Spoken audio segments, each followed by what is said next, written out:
What's up, you guys? Welcome to The Imagination. I'm your host, Emma, and today I'm absolutely honored to introduce you all to Air Force veteran, former All-Source Intelligence Analyst, loving and devoted wife, UAP and NHI experiencer, humanitarian, non-globalist human rights efforts activist, and someone I'm inspired by and honored to call my friend, Michaela Fachar.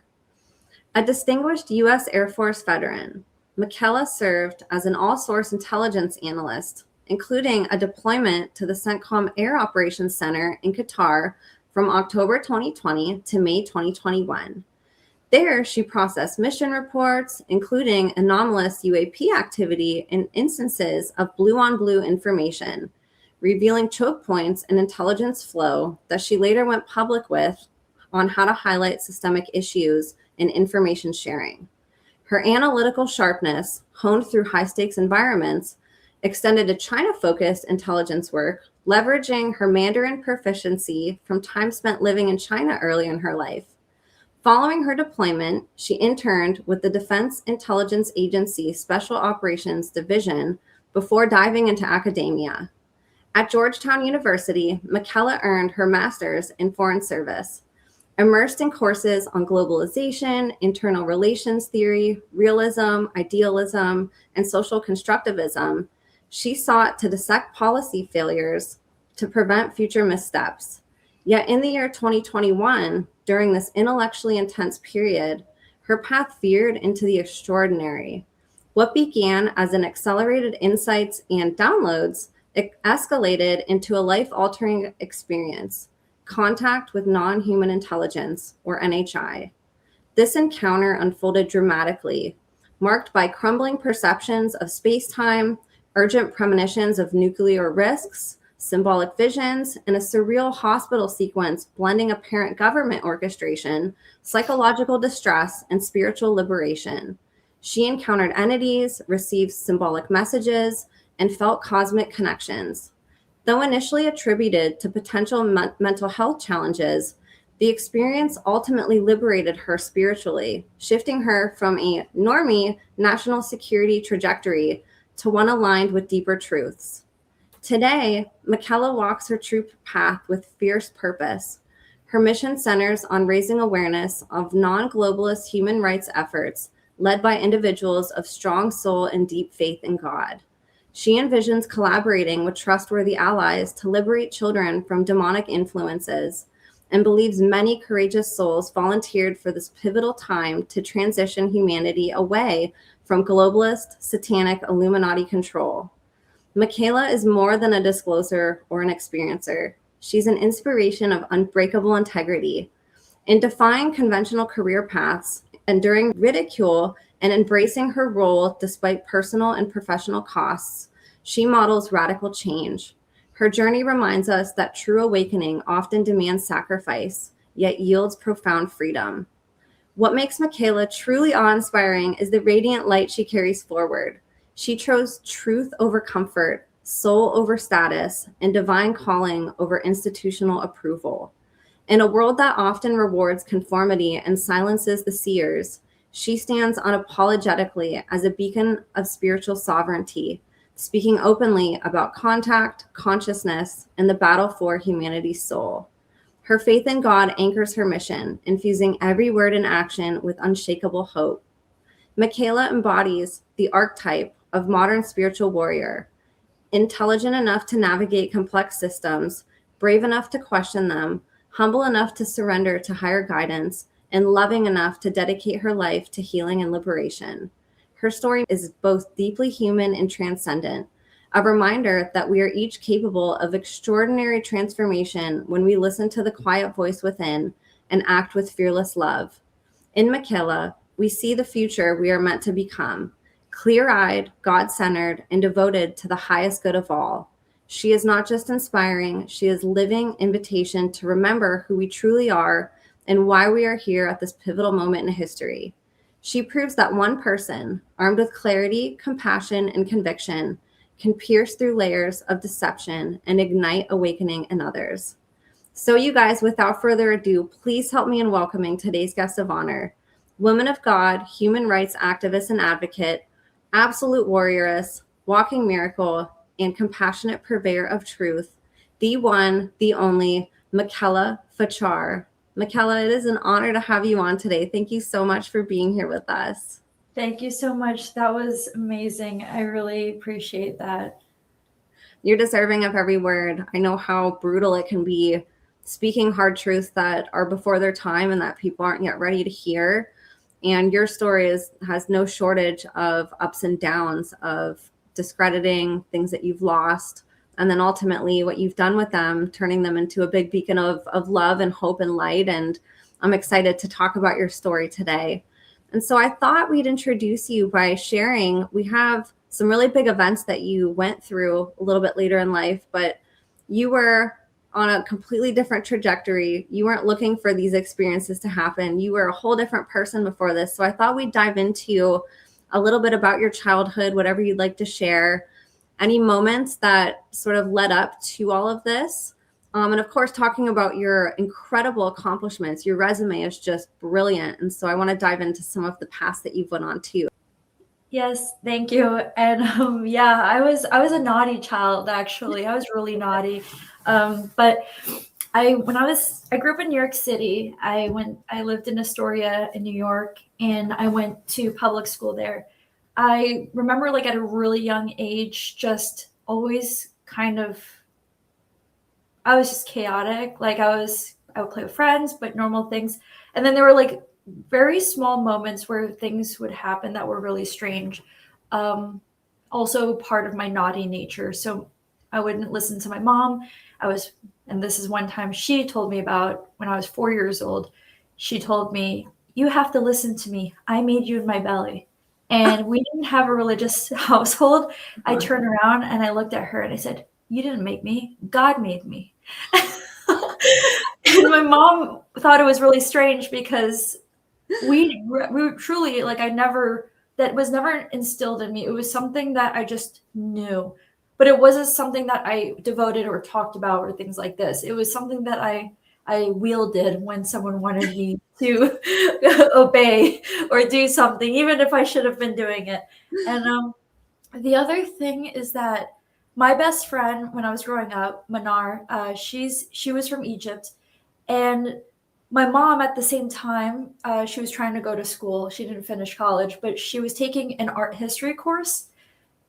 She was showing me the book, and she showed me there were just photographs of the architecture and of ancient Egyptian architecture. And I remember this moment. I fell in love with ancient Egypt. I was 4 years old. So I have a company, I have ambitions. It's dormant right now, but this logo is merging AI and ancient truths. And it's the Eye of Ra, not Eye of Horus. And the Eye of Ra is the sun god or the monotheistic god. And that Akhenaten, the pharaoh Akhenaten, he really consolidated under more of a monotheistic umbrella. But so going back to my friend being Egyptian, she's not ancient Egyptian, and they certainly don't use hieroglyphics. But my mom, because I loved ancient Egypt so much, she bought me a book from the American Museum of Natural History, and it was a stamp book with hieroglyphics. But it's not teaching you legitimately what it means, but I'm sounding it out and using English to sound out what I want to write to my best friend Manar for her birthday card. And so I give her the birthday card with hieroglyphics in it. And she looks at me, she's like, "I really don't know what it says." And I was kind of like not really focused on whether the time period was relevant. I thought geographically, maybe she'll like it, but she ended up buying me a necklace with my name in hieroglyphics on it when she went to Egypt. And now coming back here, it's very strange, and this will tie sort of into what happened to me in the fall of 2021. Besides that, I didn't really have such a out of the ordinary childhood. There was a gifted program at my school. I was in the gifted program, and then I got myself kicked out of the gifted program because I was naughty. Oh my gosh. What do you remember from the program? Do you have memories? Because you've seen things so many people don't. Do you remember your time in the classes or no? So I really don't remember a lot of the time. which is really strange. I remember my cafeteria. I don't remember a lot of my time in school, period. The one thing I remember from the gifted course was that it kind of, I think clandestine is a really good word to describe it. It felt really clandestine. Obviously, I didn't have that in my vocabulary when I was younger. The class was held in the library, which I didn't even know we had classes until they started bringing us in there. And it was a classroom in the back. The teacher sat us down and she told us that we were chosen for the gifted program based off of our test scores and some of our abilities that we've demonstrated. And I think it was based on teacher referral. I only remember one assignment that I did, and I wasn't in it for too long because I was kicked out. The one assignment I remember was building a diorama of a jungle, and she was explaining how to build the diorama. I really didn't think about what they were exactly testing, but fortunately, I found myself out of it because they were like, "You're naughty and we can't tame you." Probably didn't think much of it. The dioramas. Do you remember what you did to get kicked out? I was always getting notes written home. There were a lot of notes. Like She's not programmed enough. She can't be here. I'm like serious, and it's crazy. I think I was so naughty that they didn't even think about me being programmed. Like they just did. So they're also programmed that they don't realize that I'm some like divergent individual who's like slipping through.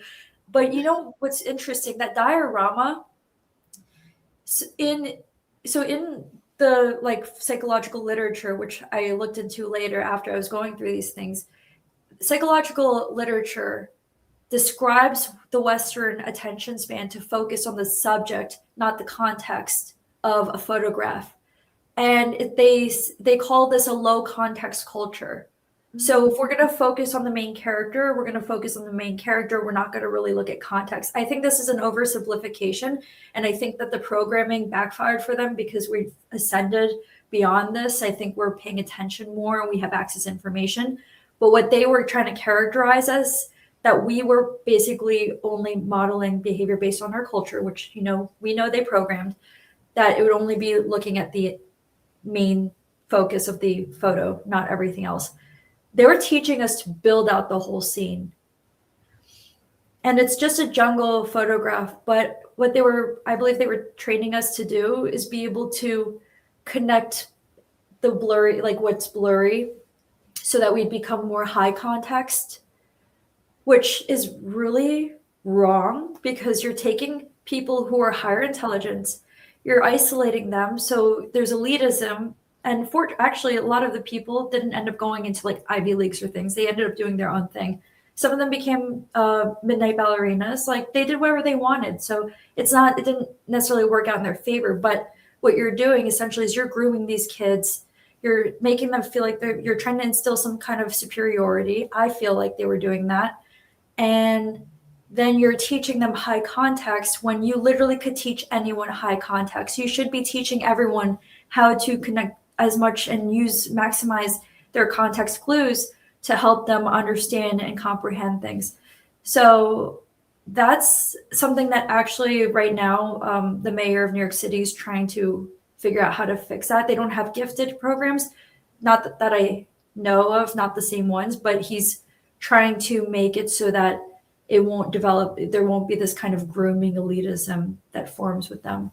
And I support that as long as it's not hampering people's, children's abilities to be the best they can.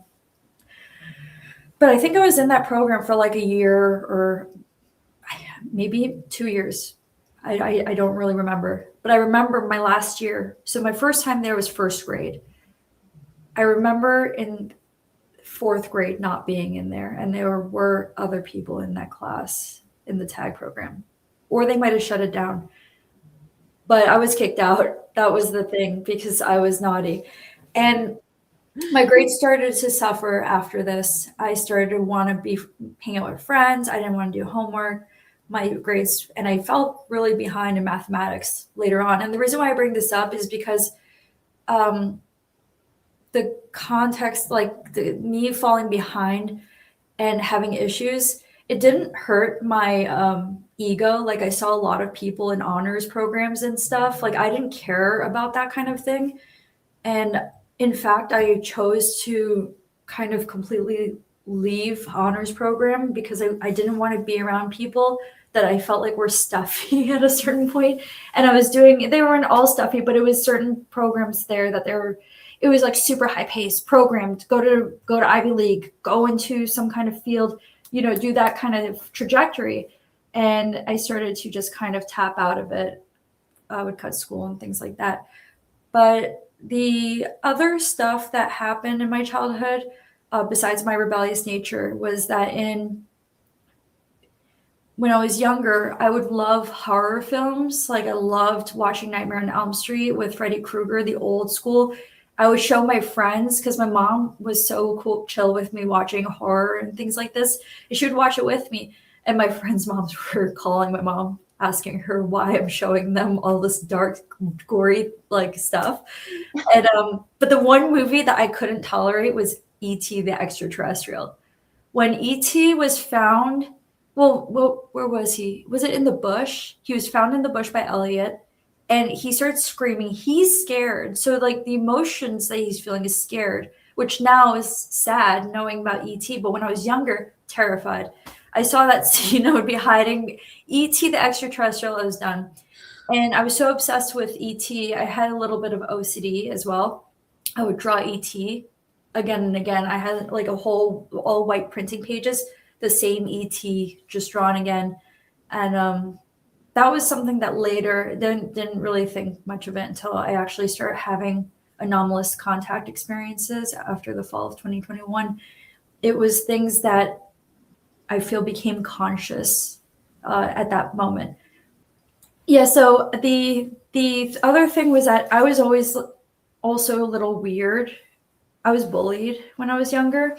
And so I think when I say that I didn't like being around honors kids because they were stuffy, is that I found myself bullied more by honors kids. Like, I'm better. Like, I'm doing this, that. Even if they were doing volunteer and stuff, it was always some kind of competition. It was always something tied to ego.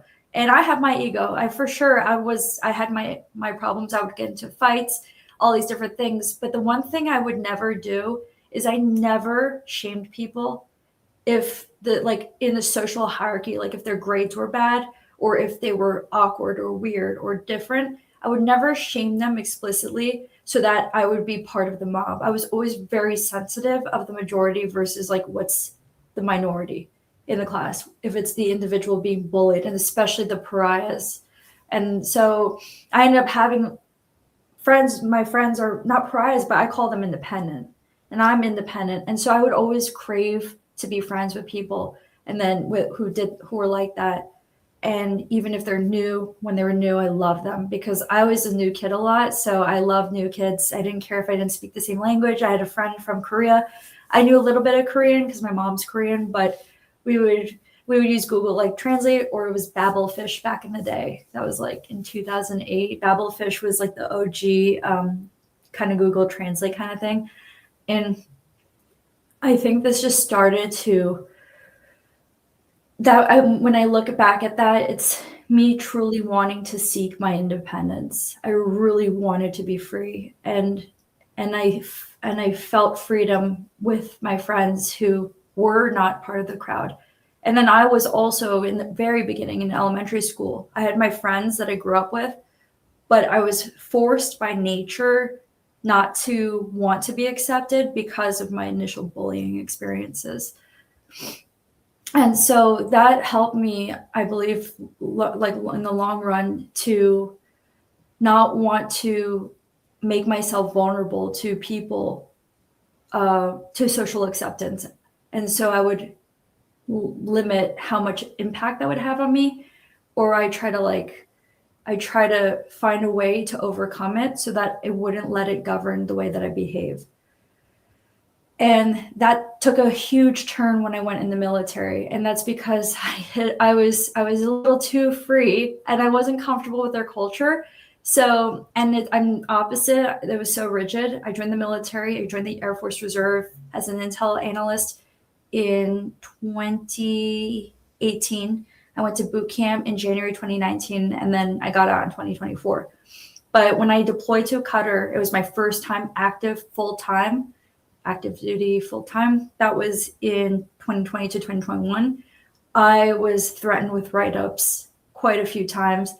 And for me, I was 25 years old, and I've always been kind of childlike and maybe it seemed unprofessional at times, but I was serious when I had to be serious. And then I'd go above and beyond because I knew that if I want to be a little bit free, I need to demonstrate my value when it matters. And when it's like guards are down, then I just hang out and talk to people, be human. But I almost was written up a few times, and I was stuck in my deployment, which is fine, but I saw them starting to care about more of you having to just stay in your lane, do this, do that, take initiative, but don't do initiative, don't go over your boss. And there's just too many rules that I started to get very overwhelmed. Around this time, and this was in January of 2021, and I was at Al Udeid Air Base in Qatar. Around this time, we were getting quite a few UAP reports because my unit was the unit support team. I was a unit support analyst. What we do is that we essentially take all of the mission reports, all of the flights, the missions that the pilots run every single day. They come back, they land, and they debrief with their intel crew. Intel crew will pull video feed, sensor data, all of this different kind of intel collection that they had. And then they would also document everything that occurred during the mission. They would put that in a database called Kessel Run. And the database is where we looked at the reports in the Middle East, my team. And the reports were put in a quality control pool. We quality controlled them to make sure all the fields were filled. Well, the video feed for UAP activity would be on these reports.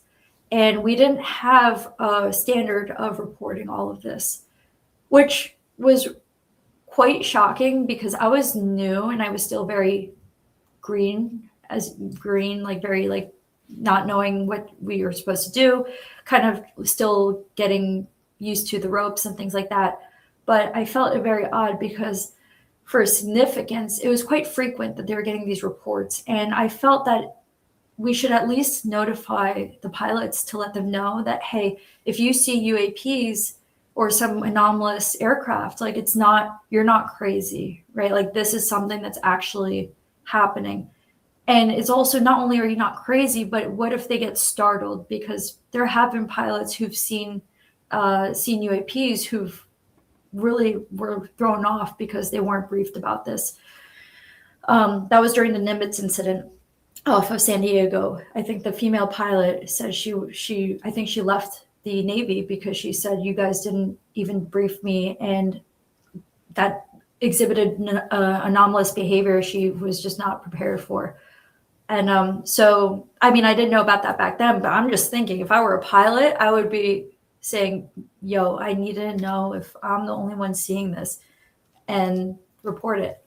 How often would you get those reports? Was that a frequent thing?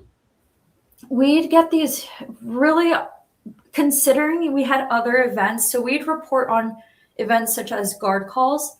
A guard call would be if the air defense for Iran, if we got too close to their water border, they guard call us because they say, hey, back off. You're getting too close to our border. They just squawk the pilot. They let the pilot know. And so we report that, just that kind of activity. That's just like, yo, like step off my border. That's all we're reporting. We would report that every day. Seeing a UAP is like, we got to report this. Like that's significant, right? Because we're still trying to figure out who has them. It's not necessarily aliens, but we certainly know that private military companies have them, Black programs now. And that's another thing. It's the other thing is that these UAPs, all of the reports were coming from special operations task forces. So special operations was deployed to areas where these things were deployed. Like every incentive to get this information out about UAPs to all of these communities, like all of the value chain, we spend so much money on special operations. they're highly classified because they go into dangerous territory. From even financial and like non-human, because I don't trust their judgment on humanitarian issues, to be quite frank with you, on human rights or collateral damage, whatever, I don't trust their judgment on that. But so I say, even if you're just being very brutally just finance focused, you invest a lot in the assets that are special forces, task forces. You have a financial incentive to literally make sure that they're aware of the threats in their area and to actually look into it and then let the rest of the community know. And what's so strange, Emma, is that even though they have every incentive to do this, they still weren't doing it at that time. And I'm an E4, so I'm very junior listed and I'm still very much naive in the community, but I'm not naive enough to not report something that looks really out of line. So I start looking in our classified, we have like a classified internet, it's called JWIX. I start looking up, we have videos on there, we have all these different things. I look up UAP videos. We have orb videos, like of orbs, UAPs. So not only is it not just us, but this is literally on different websites. So there are some people who are looking at it, but still we're not officiating it. And we are a 24-hour, 7-day-a-week shop in a war zone, a shop or office in a war zone. The other thing was that I said, okay, well, let me expand. And I'm going way above, like your average analyst is not doing this. They're just doing their job. I'm really wanting to give the bottom line value and explain it clearly to someone who's higher than me, why this needs to be looked at or reported. So the next thing I do, I say, okay, well, we're not the only ones to see this in the Middle East. The timeline is beyond how long I've been here. The next thing is that I expanded the geographic search. On Kessel Run, we're primarily working with Middle East data, but Kessel Run also has Indo-PACOM, which is the Indian Ocean and the Pacific. So China and that area, Korea. Then you have EUCOM, which is European Command, and you'll have that kind of pilot data in there. And then you'll have Southern Command, which is Latin America, and then that pilot data is in there. I just did a quick query of all of these different commands, and there were UAPs in these areas. So I go to my officer in charge, and he's just a captain, but I go to him, and he's like reservist like me. And I say, hey, like, I think we should do something to report this. And he's like, I'm not telling them that they're aliens. I didn't even say aliens. He assumed I was talking about aliens. And then I told other people in the area, in my office, I said, hey, can you take a look at this? Because this looks strange. Not that all of the UAP or UFO video footage, it just means unidentified. Not that all of it was exhibiting anomalous behavior. Some could have just purely been unidentified, like we couldn't identify it on the video feed. But if I had told you like how angry people were defending the fact that it wouldn't be like some kind of advanced craft, people were, I thought I thought they were hiding something. They weren't hiding something. There was like old people. They were saying, no, I'm not going to believe it's aliens. I'm not going to believe this. I'm like, whose honor are you defending? Like, it's crazy because you would think that they were paid by CIA or something. No, they were literally just not wanting to be looked at like they're crazy. Even though I said it's not crazy that advanced technology would be operating there. And, you know, and it would be kind of dangerous to go and say it's aliens when there's some like more grounded like China, Russia, like things that are directly tied to the mission. And then, you know, if they decide to aliens and stuff, but I wasn't pushing them. I wasn't making them believe it was aliens. I never even brought up aliens. So I kind of like forgot about that. And I didn't really think much of it. There was something else that happened though. And this is part of what I blew the whistle on. We had a few blue on blue events, and that happens. A blue on blue event means friendly fire. It's not like we're in a firefight with some enemy. It means that either allies accidentally shot each other or the US forces accidentally shot up some other team, part of US forces, if they like didn't coordinate properly. And it's happened before because Jocko Willink has a book called Extreme Ownership, and he spoke of this kind of event happening when he was in charge. So I know that it's not very unique. But this was the weird thing. On one of these events, I think my supervisor was going to report it. A CIA liaison comes out of his office and he comes and he tells her, tells the team, he's like, you're not going to report this. He said, you're going to take this off and you're not going to report it. If he hadn't said anything, I wouldn't have thought anything of it. But you know when someone does something and it makes you think twice, and then you relook at it and you're like, wait, this was weird in the first place. That's what happened to me, because I have a background in international relations at the time, but I didn't go to Georgetown yet. And Georgetown really helped me step into the game to understand everything. So it was before Georgetown. However, I knew a little bit enough to look at the map of where this event happened. We didn't have conventional operations there. We weren't technically, I don't think we were even allowed. It was a no-go space because it was adversary territory. And yeah, so it was weird because he said, we don't want a diplomatic incident. And I said, okay, well, maybe I don't know something about things. Maybe I'll learn it in Georgetown. Like I said, I didn't really think much about this. Even after Georgetown, it was when Matt Levelsberg blew the whistle, and I blew the whistle in January of 2025. That's when something clicked in me. Anyway, so going back to that blue on blue event, it was an area that was run by adversaries like ISIS and things like that. And it was that we were shot at by a vulnerable community, a vulnerable ally in that area. And now that I see that we're kind of trying to reel it, now that I see what's going on here, I'm not of that naivety that they wouldn't do some crap like this, right? So that's blind patriotism. That's blind government allegiance, government loyalty. And I didn't really think anything of it at the time, but afterwards, when especially after we saw what was going on with Epstein and things like this, and I started looking into this stuff after while I was at Georgetown. I said we need to start taking a look at making sure that people are doing the right thing, to say the least. And that was where, that's where when Matt Levelsberg had that email where he basically said he had USAP access, meaning unacknowledged special access program access, UAP access.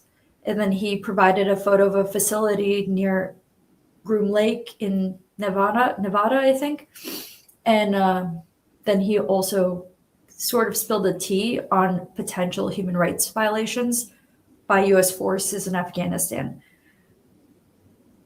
I saw enough dots connected to where I am not naive enough to think that something is awry, something went awry, and that he connected the pieces. Maybe he had blind loyalty before, and then once he started seeing things unfold in the last few years, he might have looked back at his experiences, and all of this he realized wasn't what he signed up to truly want to do.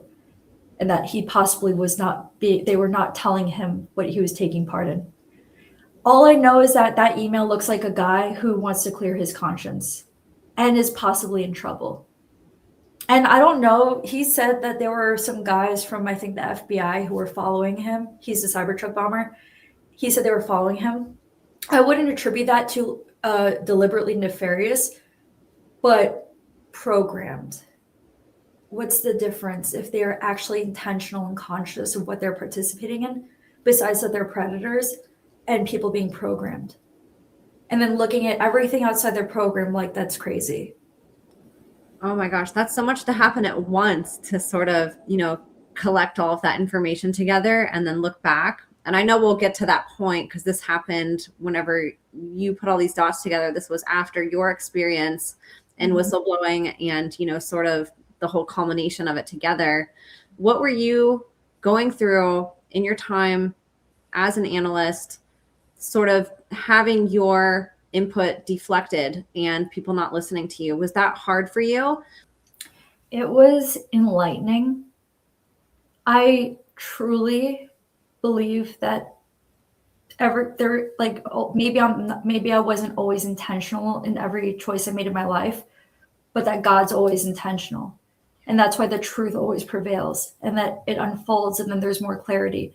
It was enlightening and it prepared me for what I am, what I watch from your channel, what I see with the Epstein files, and going even deeper than the narratives to seeing actually what you have uncovered and you continue to uncover, and then what Gray speaks of.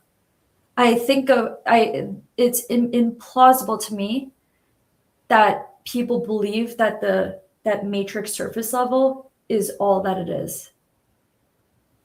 So it was part of, I believe, my awakening and helped me to set on the course. But there was the intervention, which I'll get into later, where that started to really pivot me into where I am today and true spiritual freedom. Yes. And I want to get into your decision to go to Georgetown and to pursue academics. But before that, I want to cover a part of your story that we didn't cover too much, which was you had sort of this relationship with China that followed you throughout your whole life since childhood. You spent time there. It was a focus as an analyst, and it also ended up coming into play with your experience later on with relations to the United States and sort of what that meant, what that was bringing up for you. Can you talk a little bit about do you remember being there as a child? And then also, how did that end up working out where you were able to focus on China as an analyst? Yes. Okay, cool. So let's go back. When I was 10 years old and I had grown up in New York City up until that point, never had moved, my parents got divorced. And my father, he wanted to be a businessman. He was aspiring entrepreneur. And I believe that he's the first one who really started breaking from the matrix. And it helped me really to completely break from the matrix. And so he went to China, no background, nothing. And he did business. So I followed him there because my mother was not prepared to take care of me. And she also had a lot of issues from her childhood and things like that. So they both amicably divorced. And then I followed him. I lived in Shenzhen, which is in Southeast China. It's right across the water from Hong Kong. And I went to international school for about 2.5 years until I ultimately came back to New York City and I lived with my mom. That was my choice because it was hard to live in China. And I'm not going to lie, I wanted to come hang out with friends. And I started drinking in the park at a young age. So it's not really for really good reasons. It was just, I wanted that social life so badly. But China, we lived not near the port city. And going back to my life, feeling like I was kind of the outsider, but wanting to have fun, not to be like socially accepted. I was always myself, like just to literally have fun and not have to live up to some social standard or whatever, but really to meet different people and speak to them and party and things like that. But one thing that really bothered me was that when we lived in China, my father, who at the time had started dating my stepmother, she's now my stepmother, and she's from China, and we were not living in the area where the foreigners lived. And I was really upset. I was like, why are we not living there? My dad didn't like them. He didn't like that crowd. He didn't really go into detail. He said he gets bad vibes. And there were also a lot of bars around downtown, and my dad doesn't drink. And so I always took a bus to go to school, and then to go see my friends, I would have to coordinate so that my dad could drive me, and then my dad could pick me up. And it just felt that it would have been nice if I could live near them because they all live near each other. Well, the port city, it was really fun. There were a lot of Western restaurants, so it was closest feeling I had to home, and Western style restaurants like American food, coffee shops, things like that.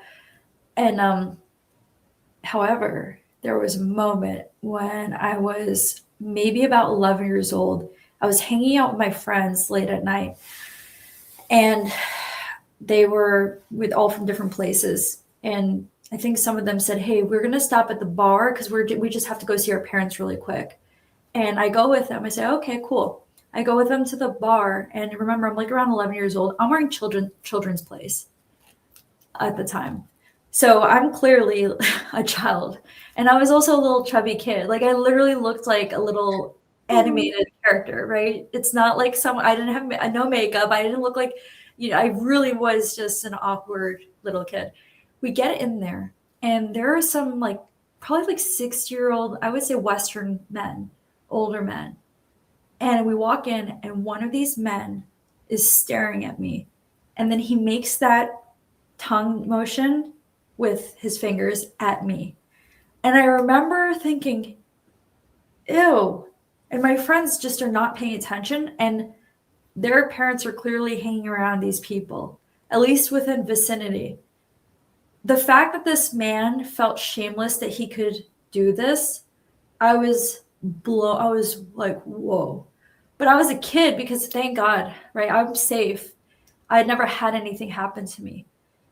But for me, I said, like, ew. Like, I thought boys were gross, right? So I was just like, ew. And then especially older men, I'm like, ew, creepy. But nothing ever happened. That was the only thing he did. And I remember thinking, I always felt better going home like an hour away because I said, number one, how are these kids not seeing that this is something that's happening? How are their parents in this area and just completely blind?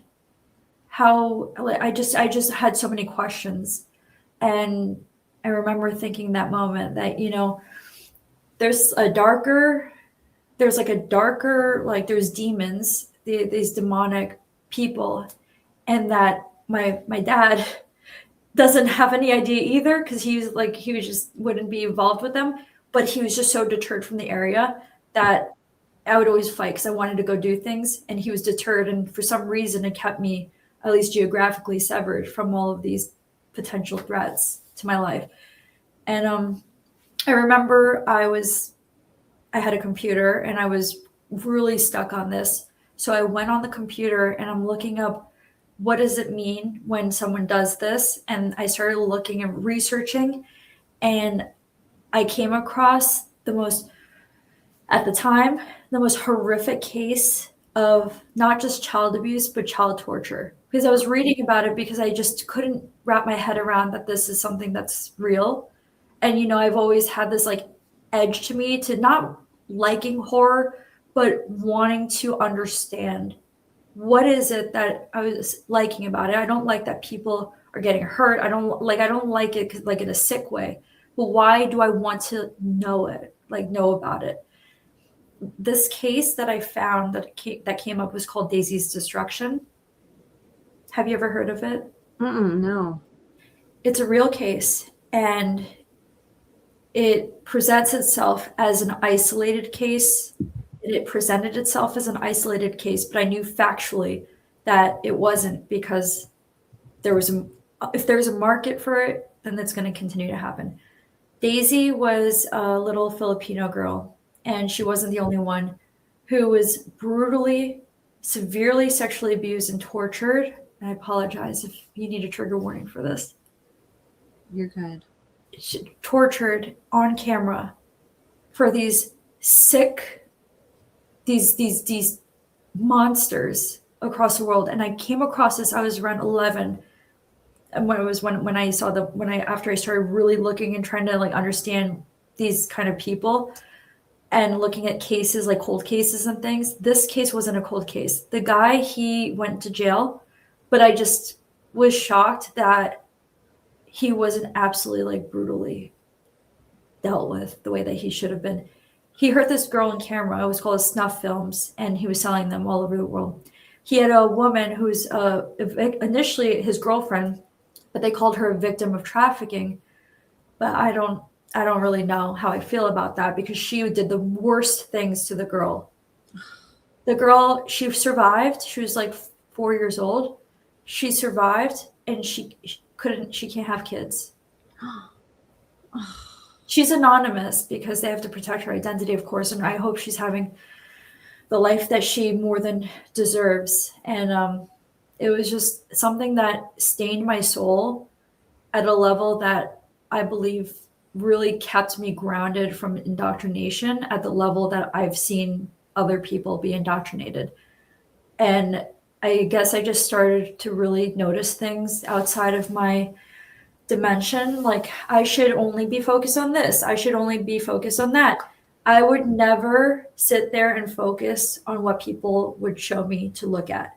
I would always want to look at the edges. And it wasn't because of anything I was trained on, not because of the GATE program or whatever things that my rebellious nature is definitely part of it, but it was because I didn't trust their perspectives. The way that they would measure the priority of certain things, this was the weight of what kept my conscience, I think, close enough to where I could break the mold completely to where I am today. And I find it really interesting because now I'm revisiting this. I'm going to start my optical. I'm really close with a really notable person who's been recognized on, do you know Ryan Montgomery? I've heard of him. Yeah. He's whistleblown on different podcasts about online predators, right? Mm-hmm. Yeah, he's recognized her on some podcasts. Okay. But I really respect her. So I told her, I said, the second that I have the funding, I want to put together, if she can help me establish a team, and I want to go after trafficking and things in my neighborhood. And if I'm able to do it here locally, then I can start to be able to scale that. But I don't have money, so I want to like keep it as close and lean as possible so that I can help at least start right around me here. And but that's not something I did after I went back home and we watched 9/11 documentary every year. I'm not really paying attention to what I want to do in my life, but the only thing I thought of, I said, I want to go in the military. I think public service would be good. I just didn't know how to really be good. But I said, it's a good start. I don't even know how the world works, and they don't really prepare us for that in school. So I said, if I go into intelligence, all I know is that the information is important enough that all of our tax dollars are going to getting this information. I'll have access to it so I can actually get the bird's eye view of what's going on in the world so that I can orient my purpose towards something. And it was a beginning. It was like a means to an end, but I was still going to continue in intelligence and national security. The thing is that when I was deployed and I got into Georgetown, I was not so confident that I was going to know what's the best way of being able to serve the country. And part of that was because I was looking at how things were running. I wasn't confident in leadership. I'm not confident. And I had really great leaders, but they weren't the highest leadership. My two commanders, my Colonel O'Neill, while I was deployed, he was awesome. He's awesome. And then my last commander back home was awesome because she handled my mental health case really well. Because I screamed at her. So I lost it. Like she really handled it well, and she treated me really well. But everyone else, I just said, man, you know what? I don't know if I want to go in there and then have someone make decisions on my life. I don't know if they're making the right decisions. And I just need to take a step back to learn more. Georgetown gave me that opportunity. But in the fall of 2021, I started at Georgetown. And so at that point, I had been back from my deployment. I got back May, June, July, August, September. So it was August in 2021 I started. Things started to unravel for me. I started to get really, really depressed. It just darkness started to take over, and I started getting really angry where if anyone was smiling in my program, and they're just students trying to go and they want to do whatever they want to do in foreign service afterwards, I couldn't stand any of them because when I was deployed, the priorities, the people's egos getting in the way of the fact that people are literally dying in the Middle East. Afghanistan retrograde was happening at that point, and that was the closing chapter of something that started when I was in second grade with 9/11. and completely botched. And the emails every day is people that trusted us to work for us. And it was more complex on the ground. Like there were people who were double agents and things like this. The whole point was that we were the first ones to go in there. So why are we having a completely botched and absolute massacre that occurred? And I was getting more angry. And in September of 2021, it was like a month in, I said, I'm going to leave my program. I'm not doing this anymore. I said, I can't. These kids, they're asking questions that I knew the predators were running the show at that point. I said, these kids, they're not prepared. And my professors don't really understand the kind of world that they're really working in. They're a part of Atlantic Council. They're part of CFR, Council of Foreign Relations, the Trilateral Commission. Like it's the globalist hub. And I don't know anyone who's particularly nefarious, but like I said, if you don't really understand it, you're not opening the window to really understand what's going on, you're just going to be working on behalf of an interest, which you and I both know, satanic Illuminati. If I even brought this up in class, they would laugh.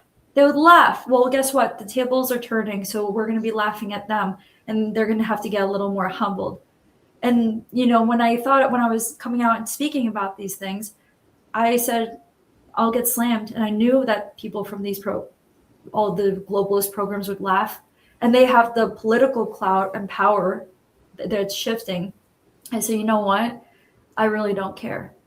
Because the children and like the people that are suffering because they're not asking the hard questions and they're not opening their eyes to everything outside of the literature that they learned, that we're in these problems that we're in today. And so I was going to leave because I said, I don't think I can have a impact here. I can't do anything that steps out of line. I can't certainly tell them that I believe in populism because it's happening. There's a reason. Doesn't like you guys think you're shit hot? Like, no, like we're not shit hot. We need to really reanalyze and look in the mirror and try to figure out what is going on and why it's not being effective. But when I realized that I was going to be pushing the boundary too much to the point where it jeopardizes, they're not going to jeopardize that much, right? I'm going to jeopardize that much. And then I'm going to end up jeopardizing myself. And then I'm going to end up fired anyway. So I said, whatever. I did what I could in that program. I certainly brought in more perspective on certain things like the Great Reset. They were kind of entertaining it. The Great Reset. I said, they're like, yeah, it sounds great. I say, cool. I said, but someone's going to own the stuff. Like, bro, once I said that, they were just like, yeah, you know what? You're right. People are going to own it. And they're truly like, the students are really wanting to like make change, but I want a catalyst of change. Like I want to see it. Like, I'm not going to be there like, oh, I'm going to pat myself on the back. And then there's still children dying and things like that. Not happening. As I was about to leave the program, because I reached out to admissions, I said, I'm going to resign. I'm going to probably go into physics or something in George Mason and try to use my GI Bill or something. I'm not doing anything with human relations because at that point, I didn't think I was able to really get anywhere with it. Right after I was going to do that, that's when I had severe psychosis. And it was because anomalous stuff started happening with my technology. And there was telepathy. I started to explore consciousness, which I never thought to explore before. And then I was also looking up quantum science related to China. Because my China background, I was worried really about US and China. And that's why I kind of, I looked at these two systems sort of in a way that would be like quantum, because it's kind of like a control system. And maybe there's something connected to quantum science that China is trying to figure out to try to win America. Mm-hmm. But as I was deep diving into quantum science, I started to read about consciousness, and something popped up called the three-body problem related to its partial differential equations, but I felt that it was connected to consciousness. And I started to read between the lines of some of the things I was reading. And it felt so real, but it was like I was leaning into a different kind of intelligence, which I know to be, it's what's in here, not what's in here. And that's what started to push me on edge. I suddenly started to feel that time was running. I was running out of time and I was having severe anxiety. I felt that, wait a second, this has to do with time. That's what China's trying to figure out, is how to break time so that they can take over us. Because in my I'm still kind of in the matrix, right, at the time. So my matrix mind is using what I know and logically to what China wanting to win whatever the competition is they have. But I'm also thinking time is not really existing, and that's like a signal of psychosis. Like I think that time is either speeding up for me and they're trying to overtake us because they figured out how to come up with a quantum computer that can break encryption, maybe related to human behavior.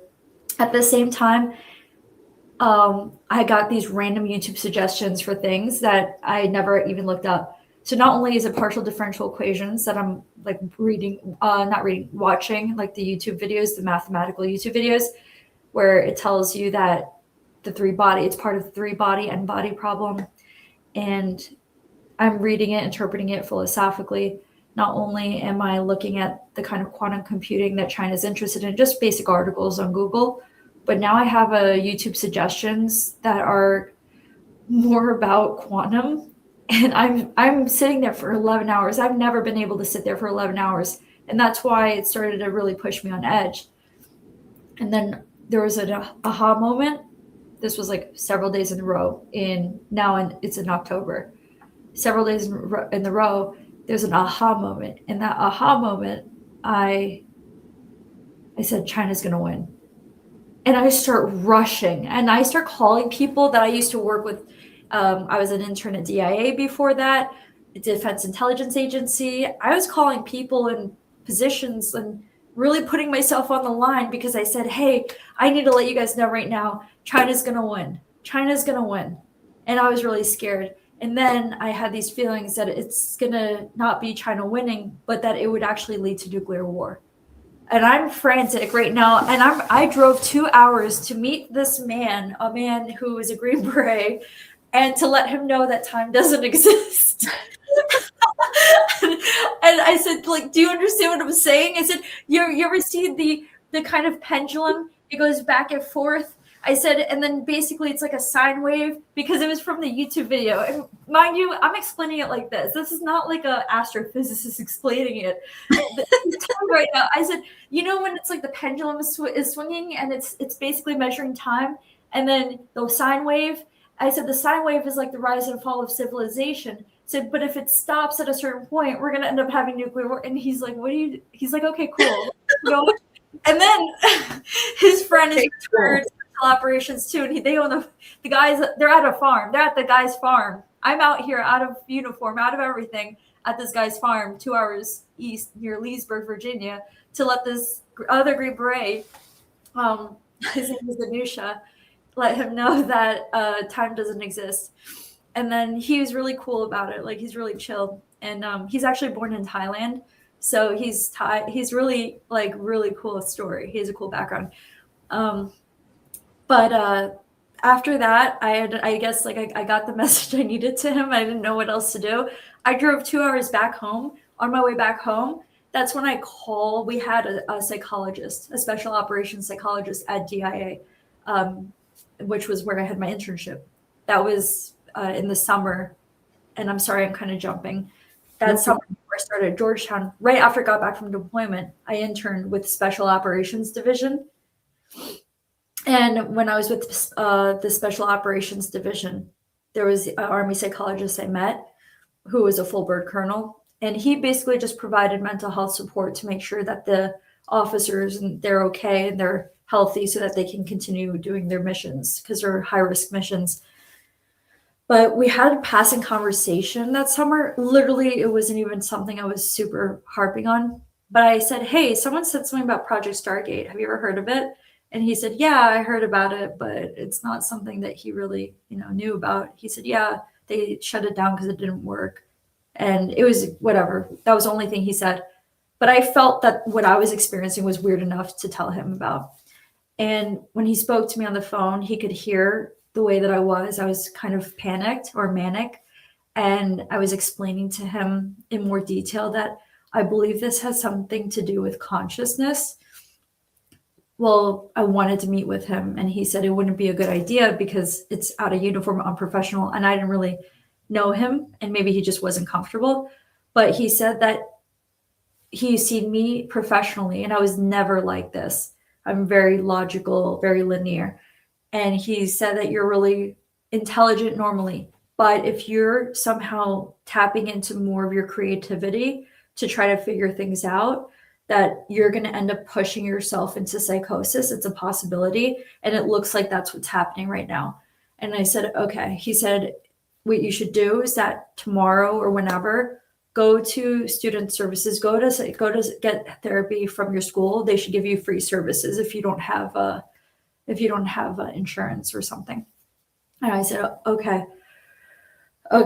And then I suddenly calmed down and I said, so you're saying go to mental health services tomorrow? And he said, yes, just do that. And he said, go home. He said, be safe. I said, okay. Well, I go home, and that night I'm sitting on my computer and I said, I'm going to go to mental health services at Georgetown tomorrow. Let me just sit on my computer a little bit. A video pops up, and I have instincts like impulsiveness that I didn't have before. I click, it's like before I can even think, I click the YouTube video. The YouTube video is a Korean influencer, and I don't even know who it is. I've never seen his account again, and maybe I can find it. I just haven't seen it. He's an influencer talking about the K-pop industry, and he's describing the relationship that K-pop fans have with K-pop idols, like that they're super obsessed, and to the point where K-pop idols, they can't have romantic relationships because the fans get really mad, and then they start drama and all these different things. And I thought it was so weird because I'm thinking, why would you be mad that someone finds love? That's beautiful. Like, why is this happening? So I feel like I'm being really pushed out because for some reason I keep getting reminded this has something to do with consciousness. I keep thinking this might be something with consciousness. Well, while I'm watching the video, it starts to fade, almost like it's like losing signal. And the little symbol keeps popping up on different parts of the video. That I was done. I was in full-blown psychosis after I saw that, because it's some kind of confirmation. It's an external confirmation of something that I'm feeling internally. And the symbol later, what I realized what it looked like, it was a pendulum. And remember I just told you about the pendulum with time? So it's a pendulum, and it reminds me of the G. It looks kind of like the G from Signs, the movie. And the pendulum keeps going like this. And I'm tripping out because I was getting really dizzy and nauseous because my mind is just, I'm breaking reality at this point. So the symbol keeps popping up around the screen and it keeps going blurry. It's not on my whole computer. It's only on the YouTube video. And it's the G that's doing this, going back and forth like a pendulum. And I remember thinking, now I was just completely almost gone. I went to bed. I said, I know this happened, but I don't know if it happened. I don't even know what to think about anything going on right now. I go to bed. I wake up the next morning. I feel like I'm in psychosis. It's the first time in my life I've ever felt like this. I didn't even know what to call it, but I knew that I was really unwell. Almost like I was just high on something that I couldn't even, it was like being sober but high at the same time, and just having no understanding of the fabric of reality at that very moment. I get in my car though, I drive to school, and I'm thinking to myself, I'm going to drive to school. I'm not going to go to class. What I'm going to do is I'm going to go straight to therapy, go straight to CAPS, which is the psychological services office at my school, and then I'll go to class after that.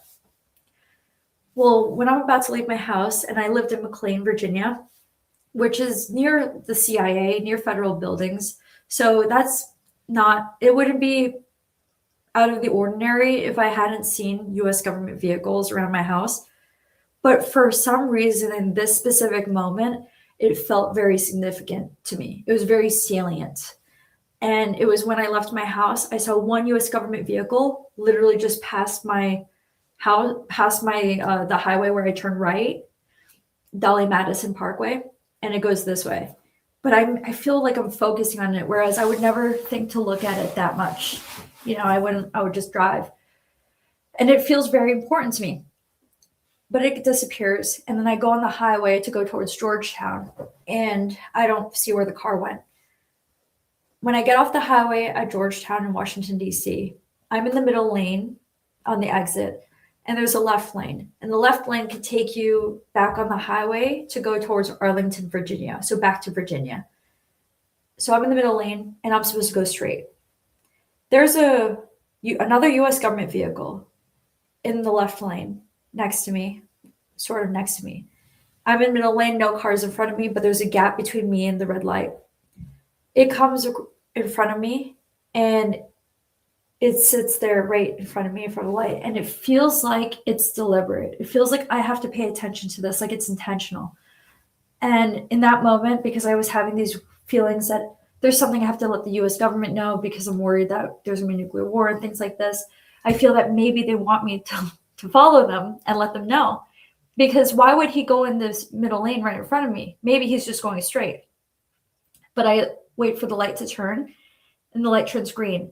He makes a left anyway. So he didn't have to go in front of me. He could have just stayed in the left lane and went left. So now that I see this kind of paradoxical behavior from him, I followed the vehicle back to Virginia. But I'm going down the highway and I lose him again. So he went way further ahead. So I'm thinking to myself, if he really wanted me to follow him, he wouldn't have went so far ahead. And I'm vacillating between, I'm in psychosis, which certainly I was experiencing some sort of mental health issue or a phenomenon or anomaly. And I say to myself, you know what? I'm going to get off the highway at the next exit in Arlington. And I'm just going to go back and go straight and beeline for mental health services at Georgetown.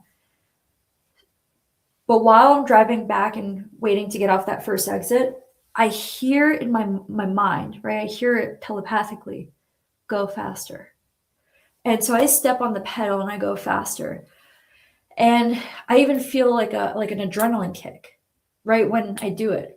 Because I feel like, yes, you're supposed, it feels like a confirmation from my physical confirmation. I get off the highway and I am sitting there, no US government vehicle. I say, okay, well, you know what? I'm just going to go back and go to mental health services. There's a regular gray, normal civilian vehicle, standard private vehicle with a normal license plate.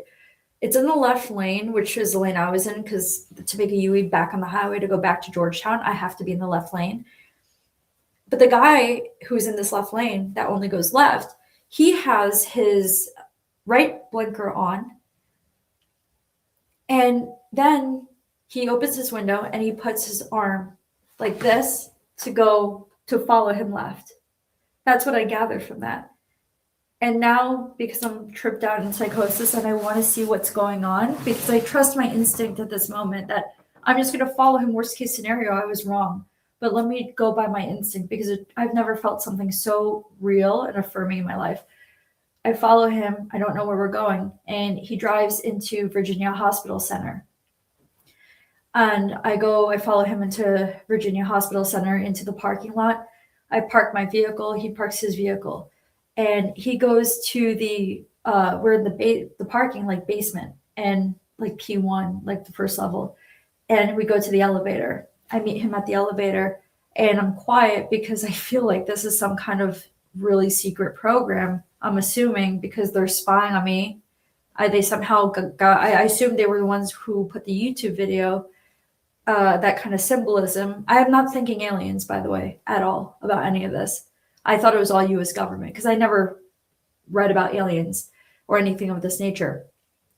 So I thought, okay, the US government's spying on me. So if they're spying on me, which is illegal, then that means that this is like a super secret program. And I follow him, and while we're sitting there waiting for the elevator, there were just normal patients for the hospital there. But he turns to speak to me, and the only thing he says to me is, at that moment, is, we click the button on the elevator. He said, look at the button. It only goes up. There's no down floor, but the arrow is pointing down. Like he wanted me to focus on the context of it, which was really interesting, like paying attention to detail. I'm like, well, it kind of seems like a very CIA-ish thing to do. I don't really know. And I sit there and I laugh nervously, like to play it off, but I'm really creeped out because I don't know what's going on. I follow him. We don't say anything. And he goes to the orthopedic office on like the second floor of Virginia Hospital Center. He sits in the patient area, and I don't know what to do. So I just go and I wait in line. And I'm really out of it right now. I don't feel like I'm legitimately trying to go see an orthopedist.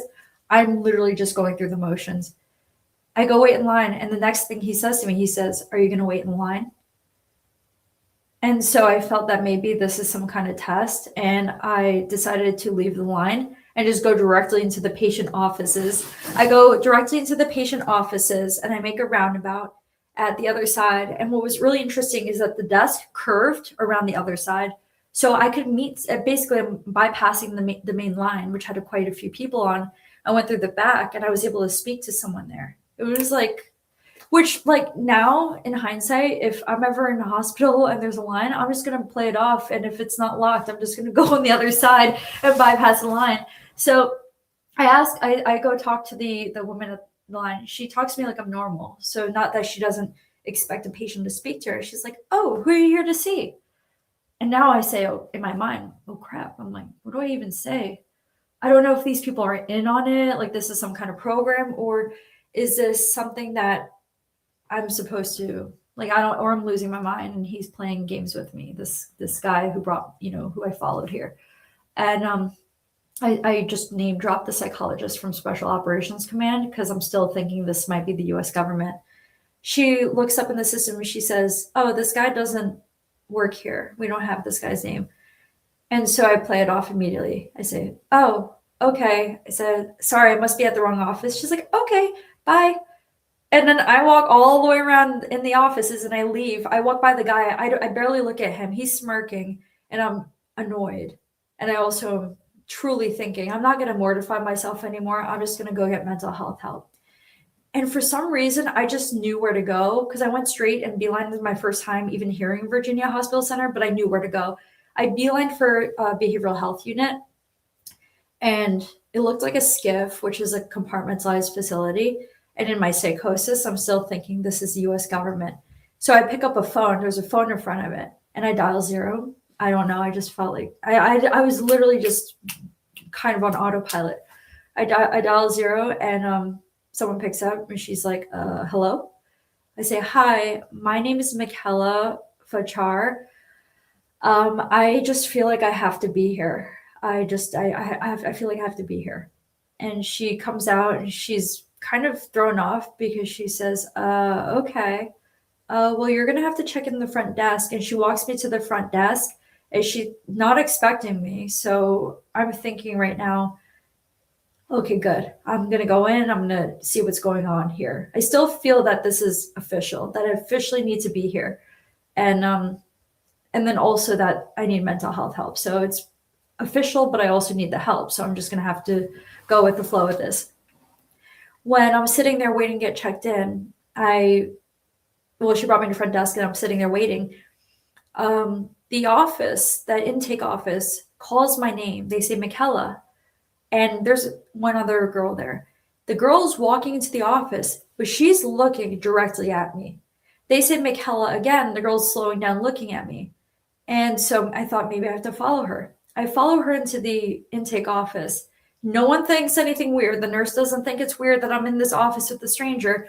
I'm sitting directly across from her. She's getting checked, and I'm sitting there, and it almost feels like it's a mirror. There's like it's like like there's some kind of symbolism to what's happening, almost like I'm in a mirror, and that even though she's getting seen, it's me having to see her get checked.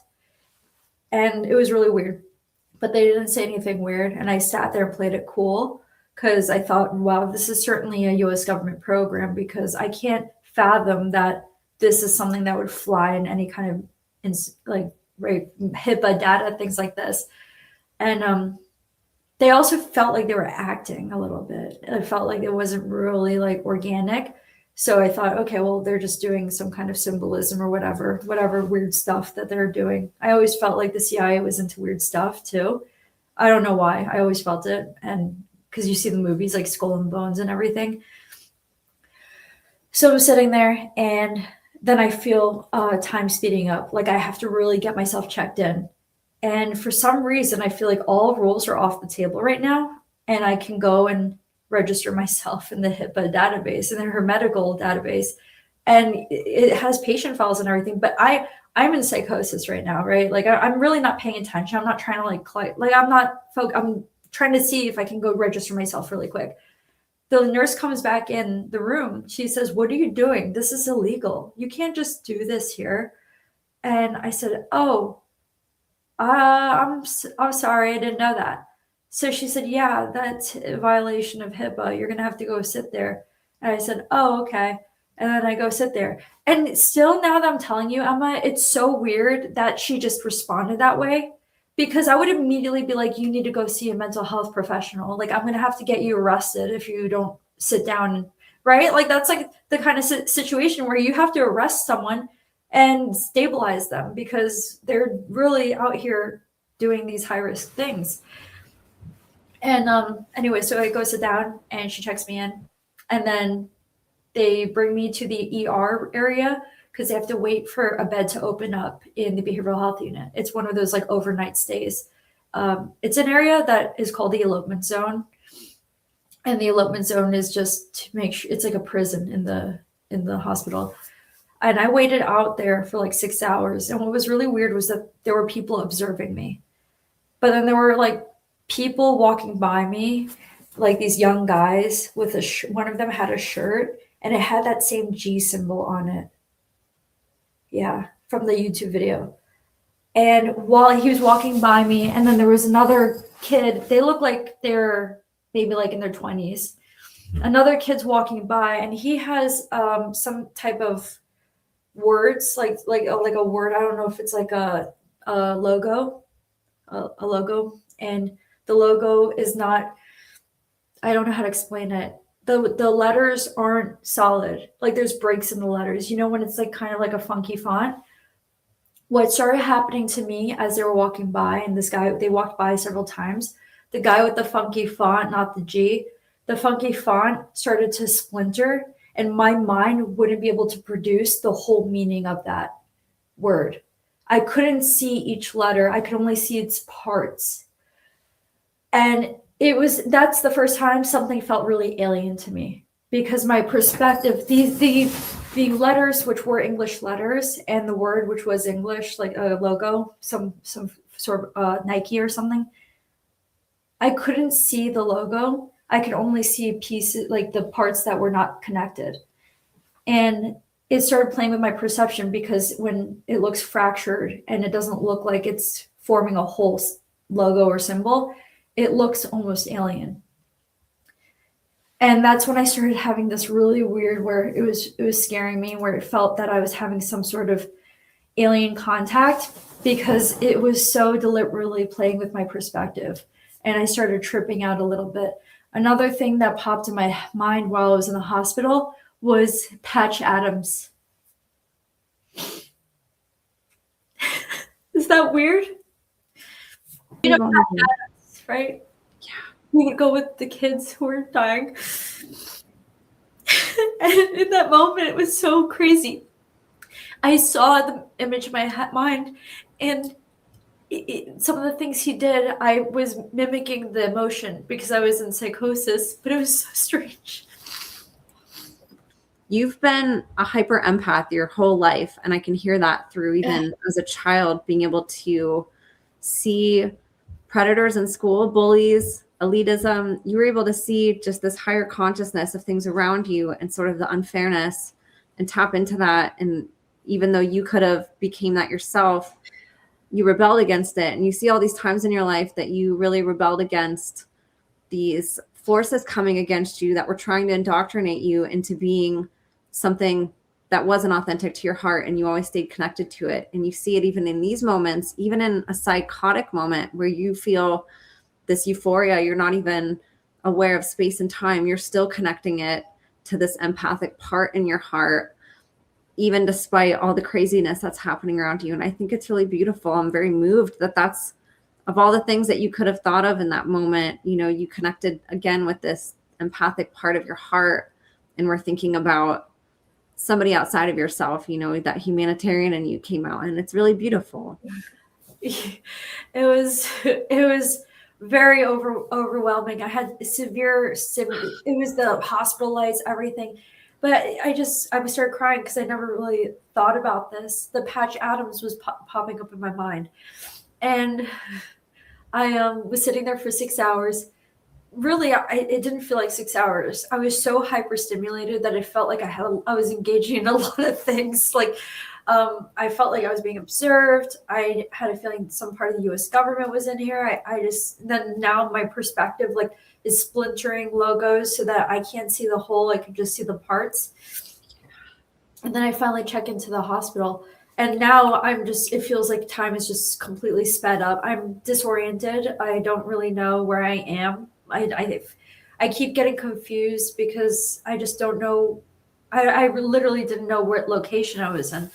And they had me sign a bunch of medical forms to check me in. So she said, you have 60 minutes to do this. And I'm not keeping track of time. So I'm rushing through all of it. And then I get it to her. She's like, you have 10 more minutes to do it. And I'm like, you know, now that I think about it, I'm like, miss, I'm sick. I can't keep up with anything. But I get it all in there. I check myself in. And once I'm in there, I don't see U.S. government, nothing. I sit there and I'm kind of thinking that, wow, I literally just followed all of my instincts and now I'm trapped in a mental hospital. And also my husband is getting out of work. And I didn't remember my husband's number because he had a brand new phone, but I remembered my dad's number. Super weird, super random. My husband's from California, so he still has 805 area code. My dad's not from California, but he has 805 area code. And so I only remembered my dad's number, so I'm calling him from the hospital, and he's really worried about me. He's working, but he's really worried because he says you should get out, and he doesn't know. He gets nervous about the hospital being able to have control over my life. And I started thinking I was in California while I was calling him and then trying to get him to call my husband because they have 805 numbers. So I'm really discombobulated. And then my dad's really frustrated because he's really scared. My husband is also asking where I am. And he's like, I'm going to go pick you up. He comes to try to pick me up. They say, you can't. She has to stay here. So then I go to the front desk. I say, and I try to play it off. Like I'm down, but I'm still not knowing what's going on. Like I'm calm and I'm acting right now because I want to get out of this place. I don't trust them. I don't know what's going on. And I know that I was definitely led, but maybe led astray by my mental health. I just don't want to be beholden to these people. And they keep trying to drug me as well. And I wasn't comfortable with it. Like give me all these medications and things. And when I go to try to check out, they say you can't check out because the doctor left. And this was on Friday night. She said you could either volunteer to stay till tomorrow, or you're going to have to be forced to stay here till Monday and have it in hospital court.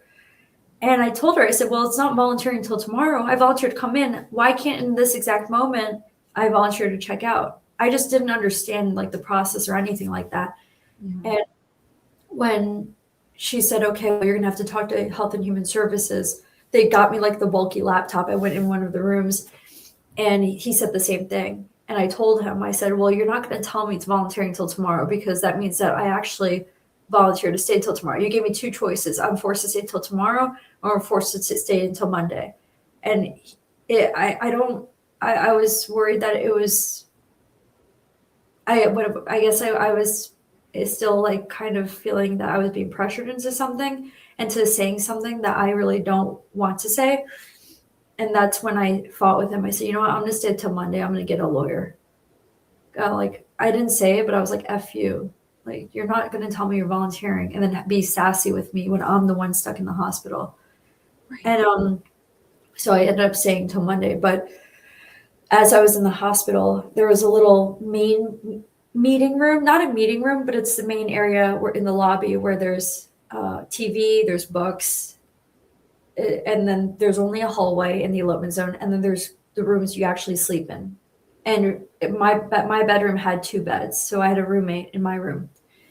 Well, when I was sitting in the main room with the books, and it's like a mini library, it's like a mini bookshelf with books, I got that impulse again, and I grabbed this book. It was a book that was similar to Humans of New York, where it has photographs of everyday people, but this was called Humans of California. And I flipped and it stopped, and I stopped on a page, but it felt like it happened. Like I almost like glitch out when it happened. This page was talking about CRISPR and how it was founded in California. And as I'm reading CRISPR, something, that same voice that told me to go faster says, look at the background context. I look at the photo in the background. It logically does not have anything to do with CRISPR. It's a photograph of the woods at nighttime. And then there's a glowing light behind the woods. And it reminded me of the exact scene from E.T., the extraterrestrial. And then the thought that popped in my mind, the same voice said, we created you. And I want people to understand that when it said this, it's not like in a God sense. It wasn't something that was trying to play God. It was something that was trying to tell me that I was genetically modified. But here's the issue, that I wasn't conscious of like these different layers. I was not sure if they were talking about whether it was that they created humanity or genetically engineered the human race, or that I was personally genetically engineered. And it felt like ET. It felt like ET, but I wasn't sure if it was US government. And actually, for the longest time, I'll go forward really quick. So this was on the Friday when I got there at nighttime after I fought with the guy, and I ended up staying there till Monday. I threw the book because I was just so disgusted, because I was thinking, I don't need to be pushed into psychosis, and I don't need to hear about some kind of genetic experience. I don't know. I've never heard of any of these things before. Emma, when I think of CRISPR back then, I didn't even know what it did. I thought it was like mRNA. I was so not knowing any of this. But hearing the voice recreate, I just didn't like any of it. And I threw the book. As I was sitting there, and right after I threw the book, I didn't realize there was a Pakistani doctor or therapist. I think maybe like a therapist. I think he was part of a program, to be honest with you. And the reason I'll get a little into it. He asked me if he could speak to me after I threw the book, and he brought me over to another couch, and he says to me, he says, "Would you ever?" He said that he himself is the CEO of Google. He said, if you get into a government position, will you do me a favor? Like, do a favor for the company, and I'll make sure that you make money. And I was disgusted by that too. And I said, what? And I moved away from him because I was like, I don't want to be like, I don't know what you're talking about. And you're corrupt, because why would you ever like ask me about something that would challenge my character? So, and I'm thinking that this US government program's sick. So and I'm sick. So I walk away, and I also just got in a fight. So that was also the fight that made me stay there. So I walk away from him, and I'm going to sit down by myself. But now I think, okay, this is US government, and they're testing me of sorts. Because he asked me a very deliberate question. I already assumed that this was US government, or, between US government, or just all a fabrication of my own mind, either one. And when I'm sitting there and the guy kind of observing me still, but he leaves me alone, I go to bed that night, But then the next morning, I really start to feel like I want to get out of here. And I start to fix my bed. I try to like fix myself, make myself look not disheveled. And I make myself super healthy. And I'm sitting in the main room and just doing everything like being like a good yes man kind of person, because I'm thinking maybe if I'm good, they'll let me out. Well, there was another patient, like a patient, and I think he was part of the program too, because he got there literally right after I got there, and he was acting. It felt like he was acting. Older guy, older Caucasian guy, and he's all disheveled and he stinks. He smells really bad. They're treating him better than me, and I asked like something, and they're making me do extra things. They're making me like go run to my room and get something. Oh, you have to go get this. Oh, you're supposed to be here this. And then they're like handing him everything that he wants. So I get really mad. I look at him. I said, maybe it's the way that he's presenting himself because he looks like he needs more help. So I make myself look super crazy. I throw my hair, like I'm like put water in my hair, I mess it up. I like mess up my I have the gown, I push it off my shoulder, and then I go out there like I'm leaning against the wall. Because I'm like, if I act super like I need help, maybe they're gonna help me, and they don't help me. So then they ignore me like I'm not existing. So I get really pissed off, and now I start to feel like I want to escape.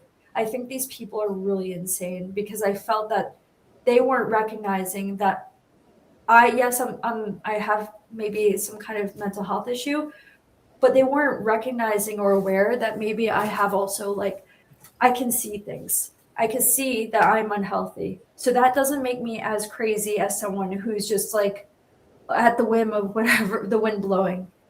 And that I'm under duress, I'm under distress because I want to see my husband, because I've never been here before. I don't have any mental health record.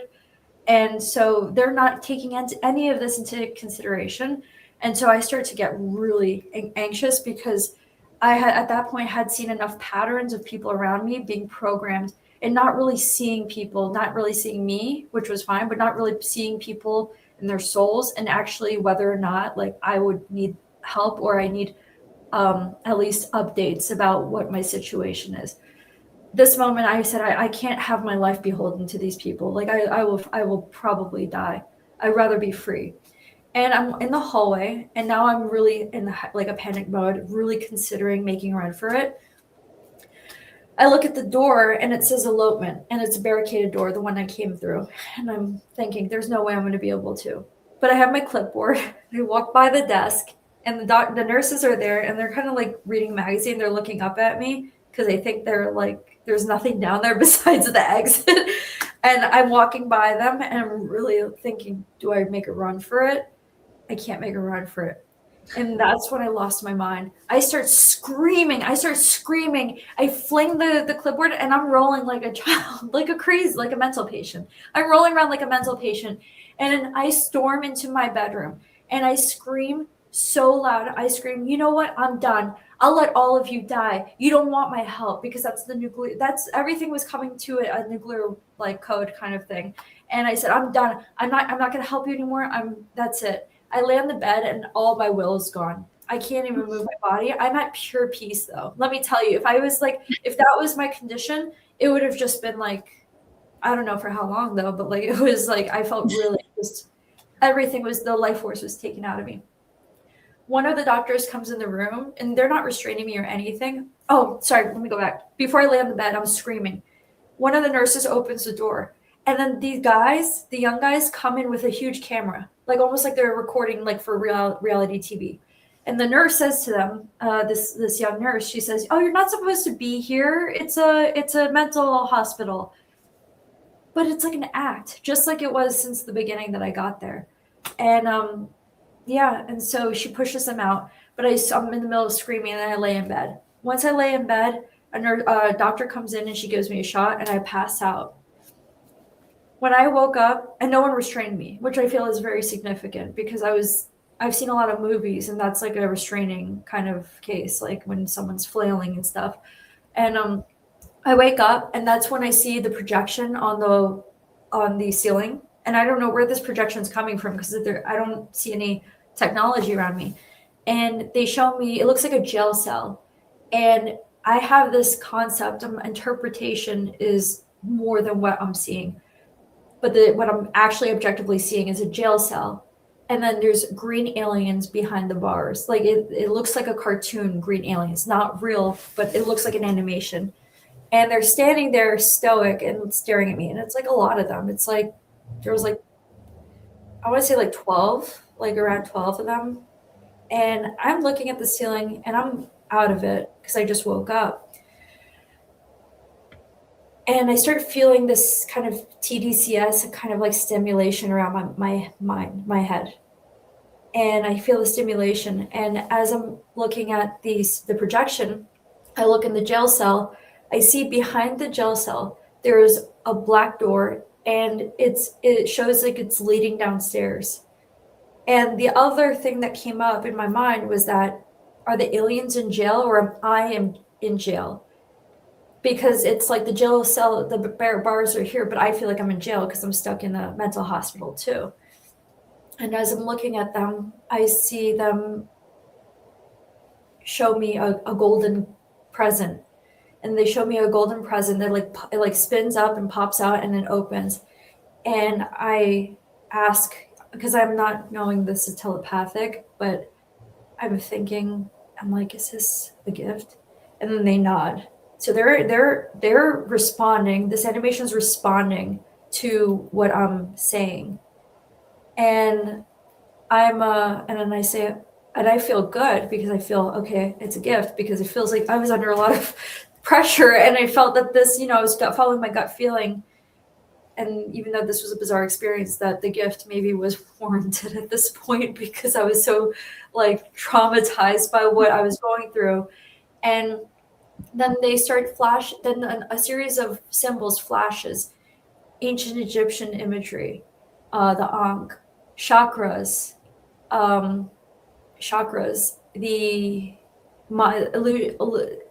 these universal symbols that were the tree of life, alluding to universal enlightenment. But I later looked these up to really interpret what they were. But in the moment, what I only knew them to represent was Illuminati, and I wasn't really comfortable with that. I didn't know much about the Illuminati, but that was the first thing that popped in my mind. And so after every series of symbols, and like they're showing me the tree of life and things like this, the back of the door opens, and then my eye looks at my door. And I get this feeling, this suggestion that you should go out there and go speak to the person at the front. I remember the girl at the front, she was African American or Black, and she had a Black Lives Matter bracelet. And I felt like that was significant because it was something that it's like she's public about her political leanings, and then also that she's allowed to express herself, whereas we're not really allowed to speak about anything much in that kind of in uniform or in the government. So I go to the front desk and I ask her about the gift. I said, is that decentralized sesame credit? And I use terminology, like I said, that ties into my understanding of the difference between American and Chinese system.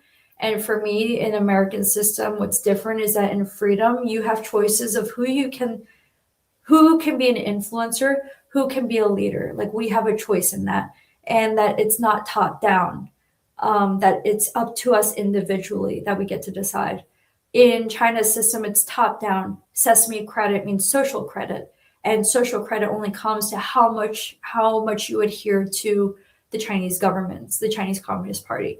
If you're doing things that are out of line with the Chinese Communist Party, and then other things like jaywalking, you're going to lose. You're going to get a lower Sesame credit score. So I'm using that idea, but she doesn't understand what I'm explaining. And the way that she explains what this is to me is that she says that it's like the like episode or the likes episode in Black Mirror. And I got a little bit put off by that because for me, I'm thinking that this is an orchestrated intervention. And I don't really trust the people who made Black Mirror. It's very ominous and dystopian.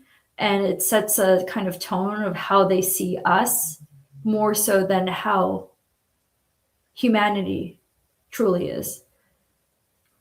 And she says, well, yeah, it's like the likes episode. And then I ask her, I say, is this Illuminati? And she says, yes. And by the way, I'm telling you guys this, they had the aliens not say that I can't say this stuff. But I was scared to say it. And am I scared? No, I'm not really scared right now. I don't think that they're really knowing what they're participating in, to be honest. But they said that. And then I said, okay, cool. Illuminati. Well, all right. And I go back in the room and I'm calm because I think, okay, well, at least I know I'm not crazy. But the cool thing is they brought me to the behavioral health unit. Now I'm being sarcastic. Like, it's cool. And I am exhibiting mental health issues. So now if I go and I tell people, I just sound like a I sound schizophrenic and a conspiracy theorist. Things that I weren't at before that point.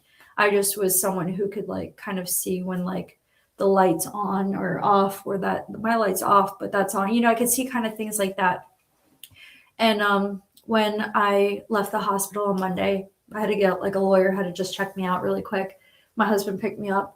Right after I left the hospital, my vision goes. And I had 20/15 vision before that.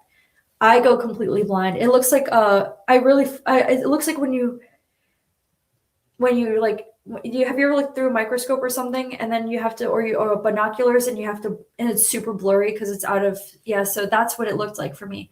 But I was calm, and then I called my parents because they work in the optical field. I said, "Hey, I think I need glasses," but I was just chilling, right?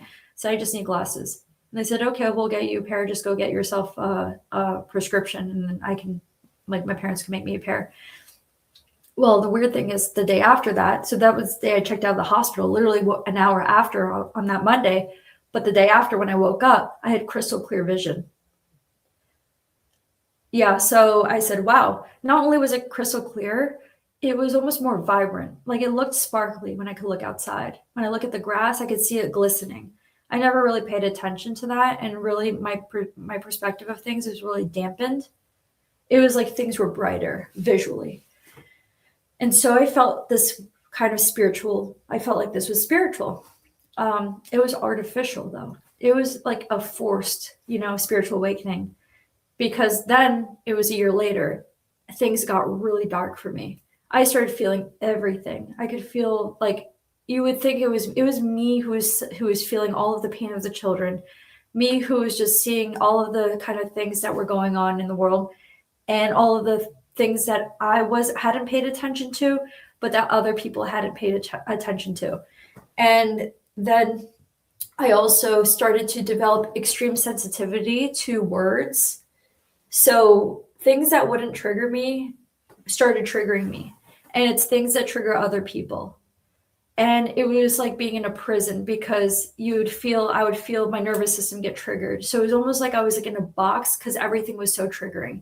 And I had been the kind of person where I could consciously just, if something bothered me, I'm like, oh, that's like not cool, but like whatever, like it's not important. I'm not gonna like focus on that. This person maybe was having a bad day or whatever.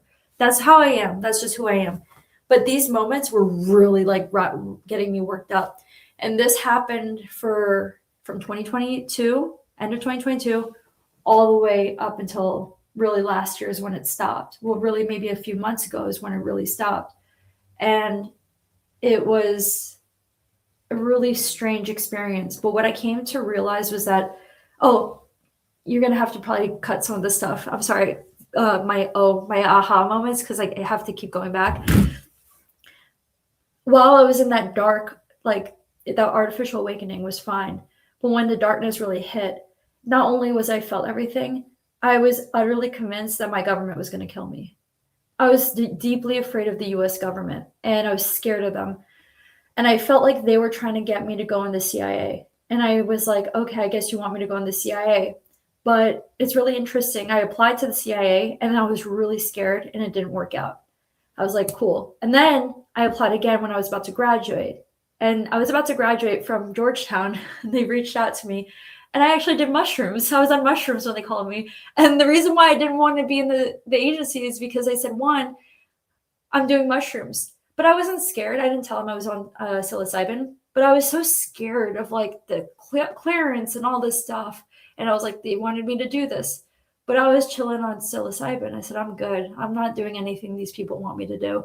And slowly I started just getting rid of all of these. I have to be like this way, this way. I still felt that there was a conspiracy by the US government, that they were trying to make me into an MK Ultra program so that I could help serve their agenda, so that I can go against China and all these different things. But once I started to really overcome it, and I got pushed to the edge where I said, I would rather die than work for anyone else's agenda. And once I got to that moment where I literally said, I will literally die, like I'm not going to be here and live my life for anyone else. I'd rather they torture and kill me, because you know what? I'll have my soul and I'll be with God and I'll be with Jesus. Right after I came to that ultimate, and it was really challenging, but it was like almost like an omega point, the way that you describe it, or the way that Gray describes it. Once I got to that breaking point, I started to experience bliss. It was almost that I went through this huge darkness, this huge programming cycle. And then finally, when I came to this end point where I said, I'm zero sum about living the life on my terms and not for anyone else's terms. And I don't care what they say. I don't care what they do. I'll be free because I didn't do what they wanted me to do. And that's when I blew the whistle. It was because I said, this is one man who's really laying his conscience out there at the expense of the US government, not at the expense of what it means to be free and American. You know?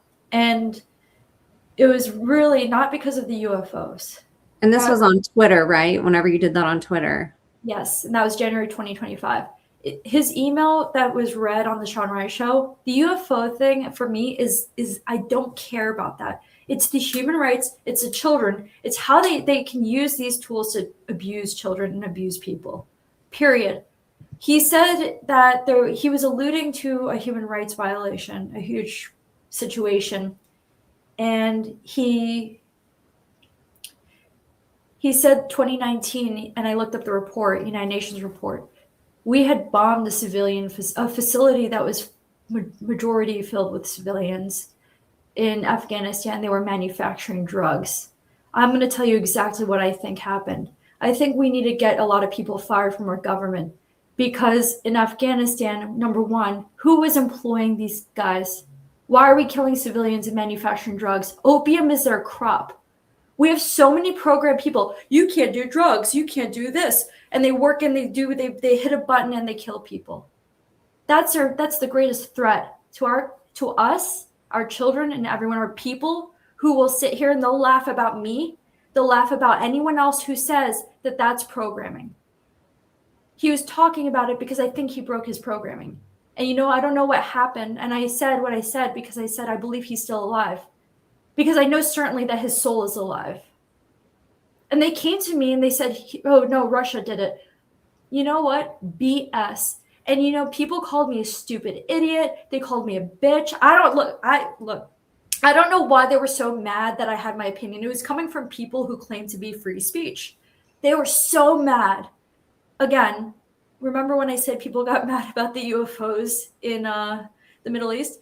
Well, these people were so mad about this, and they said, you're retarded. You're a conspiracy theorist. Ugh, whatever. And it made me leave X for a little bit. Do you remember how many? I have the tweet up. I had commented. It came in my feed. This was how I heard of you. I was just scrolling through X, and all of a sudden, this post came from this girl named Michaela. And it had so many likes. It was being shared by everybody in my circle. It was just like circulating the X sphere, went viral like immediately. And I had saved this because I was like, oh my gosh, I hope X doesn't delete her account. I'm just going to screenshot this. And then I went in your comments and I was like, come be on my podcast. Like, I'll help you get this story out. But this was how I heard of you, actually, through this post that came up. And then I was like, all right, following this girl. Like, this is amazing. Go, and I think there was this thing too with a bunch of people were tagging like Sean Ryan, come let her be on your podcast, and crickets, nothing. None of these whistleblowers would listen to you. Everybody was like screaming these big podcasts, tagging politicians. And it just was like circulating Twitter. It went viral, and like none of these people would pay attention to you, which was really disturbing. So Tim Burchett, okay, so I started getting really scared, right? And by the way, I was not in psychosis at this time anymore. I was just knowing that there's programming and I could see the programming.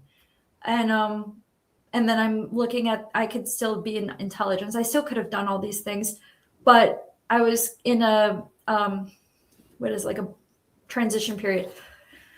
I didn't think much about the whole thing with the whistleblower. I didn't know he was a whistleblower when it happened, January, until I saw the Sean Ryan show, because Sam Shoemate went on there. And Sam Shoemate was like, I don't want to be some kind of conspiracy. Like he felt like he had to do it, right? It's the right thing to do because it came on his lap. I respect him for that. But when I blew the whistle, Tim Burchett, bro, like an hour later, post a picture of his steak. I'm sitting in Fort Bragg, like sweating, because you know what Sean Ryan posts? That same time, right after the podcast, he posts that he's taking his kids and they're going somewhere. Do you remember that? He's like, it looked like for me in that moment, because my adrenaline's rushing, it looks like that he's piecing out to protect his family. And I'm sitting here like, oh, I'm great. I'm going to be another part of the puzzle piece. I don't want to do it.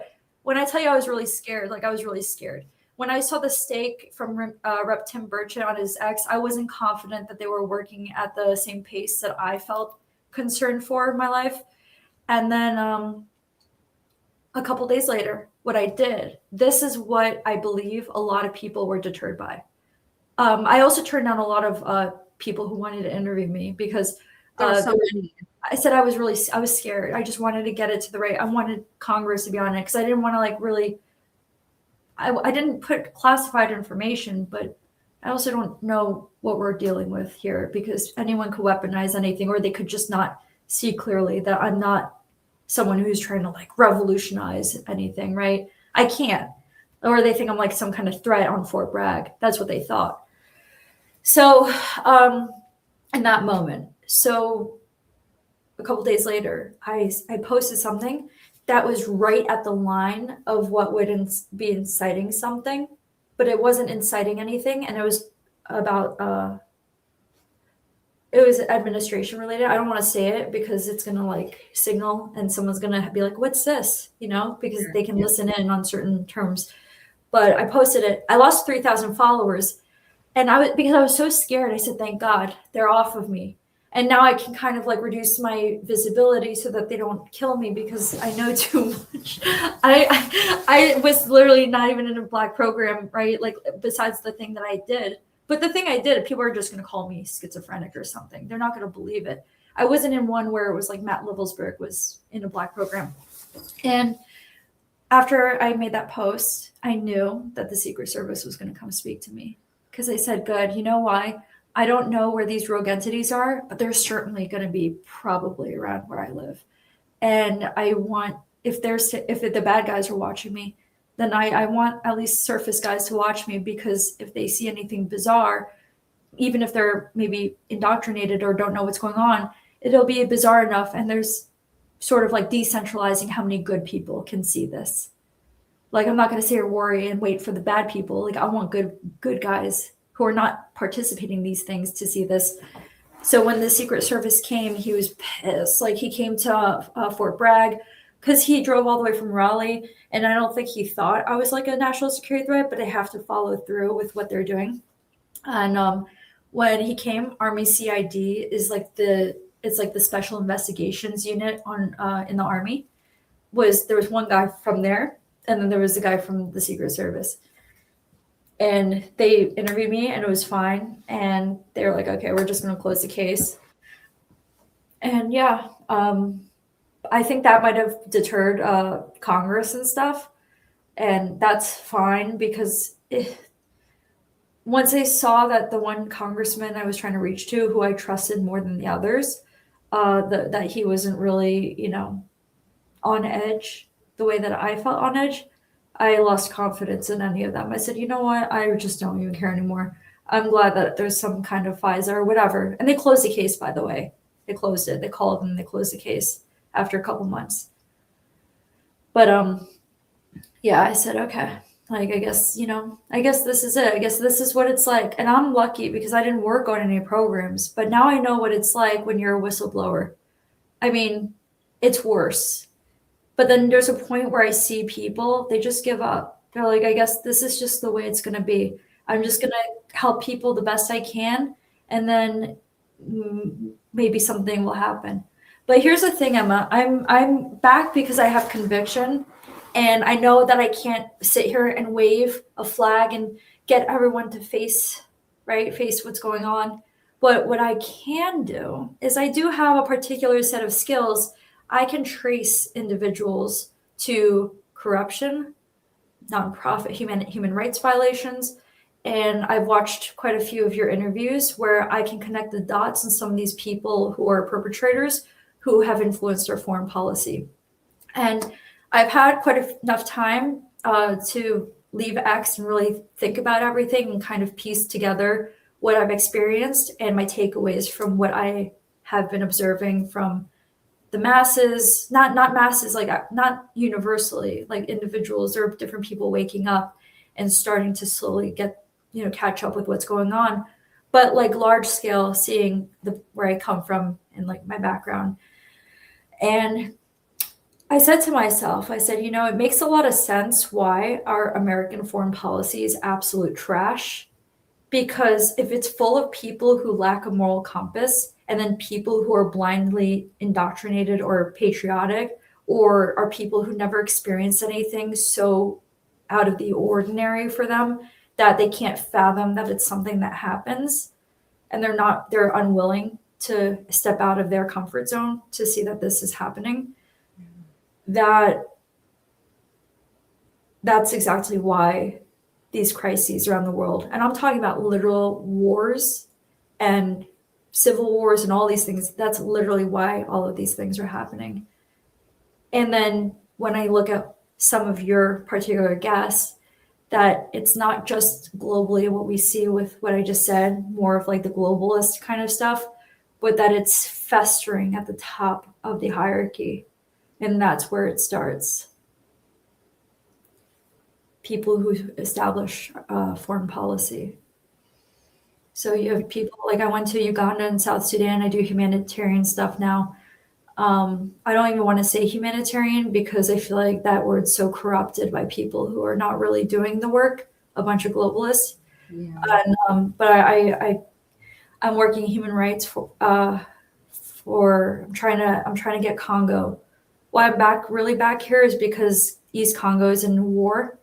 And everyone's just stealing their minerals. They don't even have cell phones where some people do, but many people don't. Internet penetration is not that high.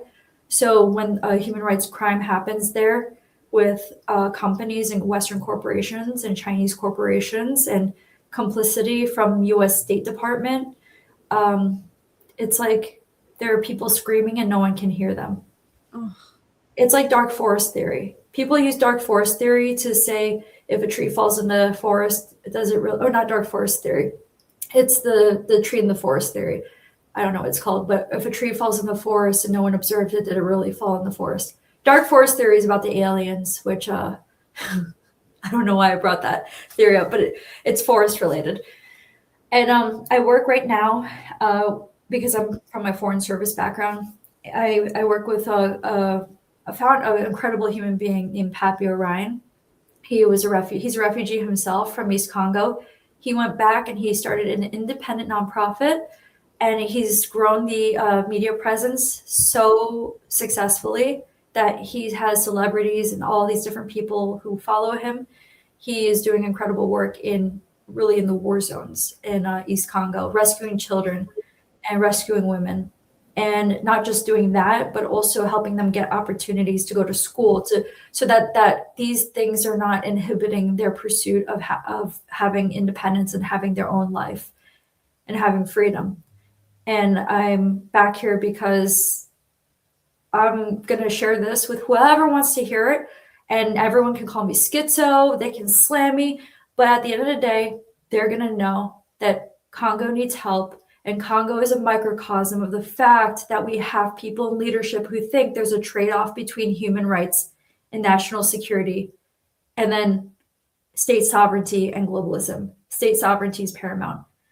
And if we all look at the microcosm being the individuals who are being abused by these networks, and then we look at the macrocosm, like the higher level layer of analysis, higher level of analysis, the Congo is essentially a trafficking hub.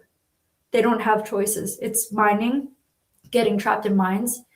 It's getting enslaved, getting other things that we probably don't even hear about. And then also you have a lot of Black programs. Where do they get their minerals? I'm back here and I'm sharing my story looking like I'm crazy, but you best believe that these guys, if they're going to be operating here, they're going to be held to account. And I don't care. I already stated their names before because I know that it's dangerous for them, because I can't imagine being a whistleblower from these programs and the masses, not masses, but like the Congress people responding nonchalantly in the way that they did, and the way that they did with Matt Livelsberg. It's really dangerous. So I am also extending maybe like not a olive leaf, but extending a choice. Because as I speak up and I start talking more about my experience and saying what I find contradicting about things that these other guys are saying, they're going to have explaining to do about these things they're doing. Like, go big or go home, guys. Like, don't stand here and protect something that needs to be cast out of the shadows. That's really the biggest problem that we have that you just noted. You know, everybody sits around thinking somebody else is going to do a job that they're not in alignment with, you know, whether it has to do with something like pedophilia, whether it's human rights in a third world country, whether it's something happening in your own community. Everybody thinks that somebody else is going to do it. And then they're overwhelmed with the fact of, well, I'm just one person.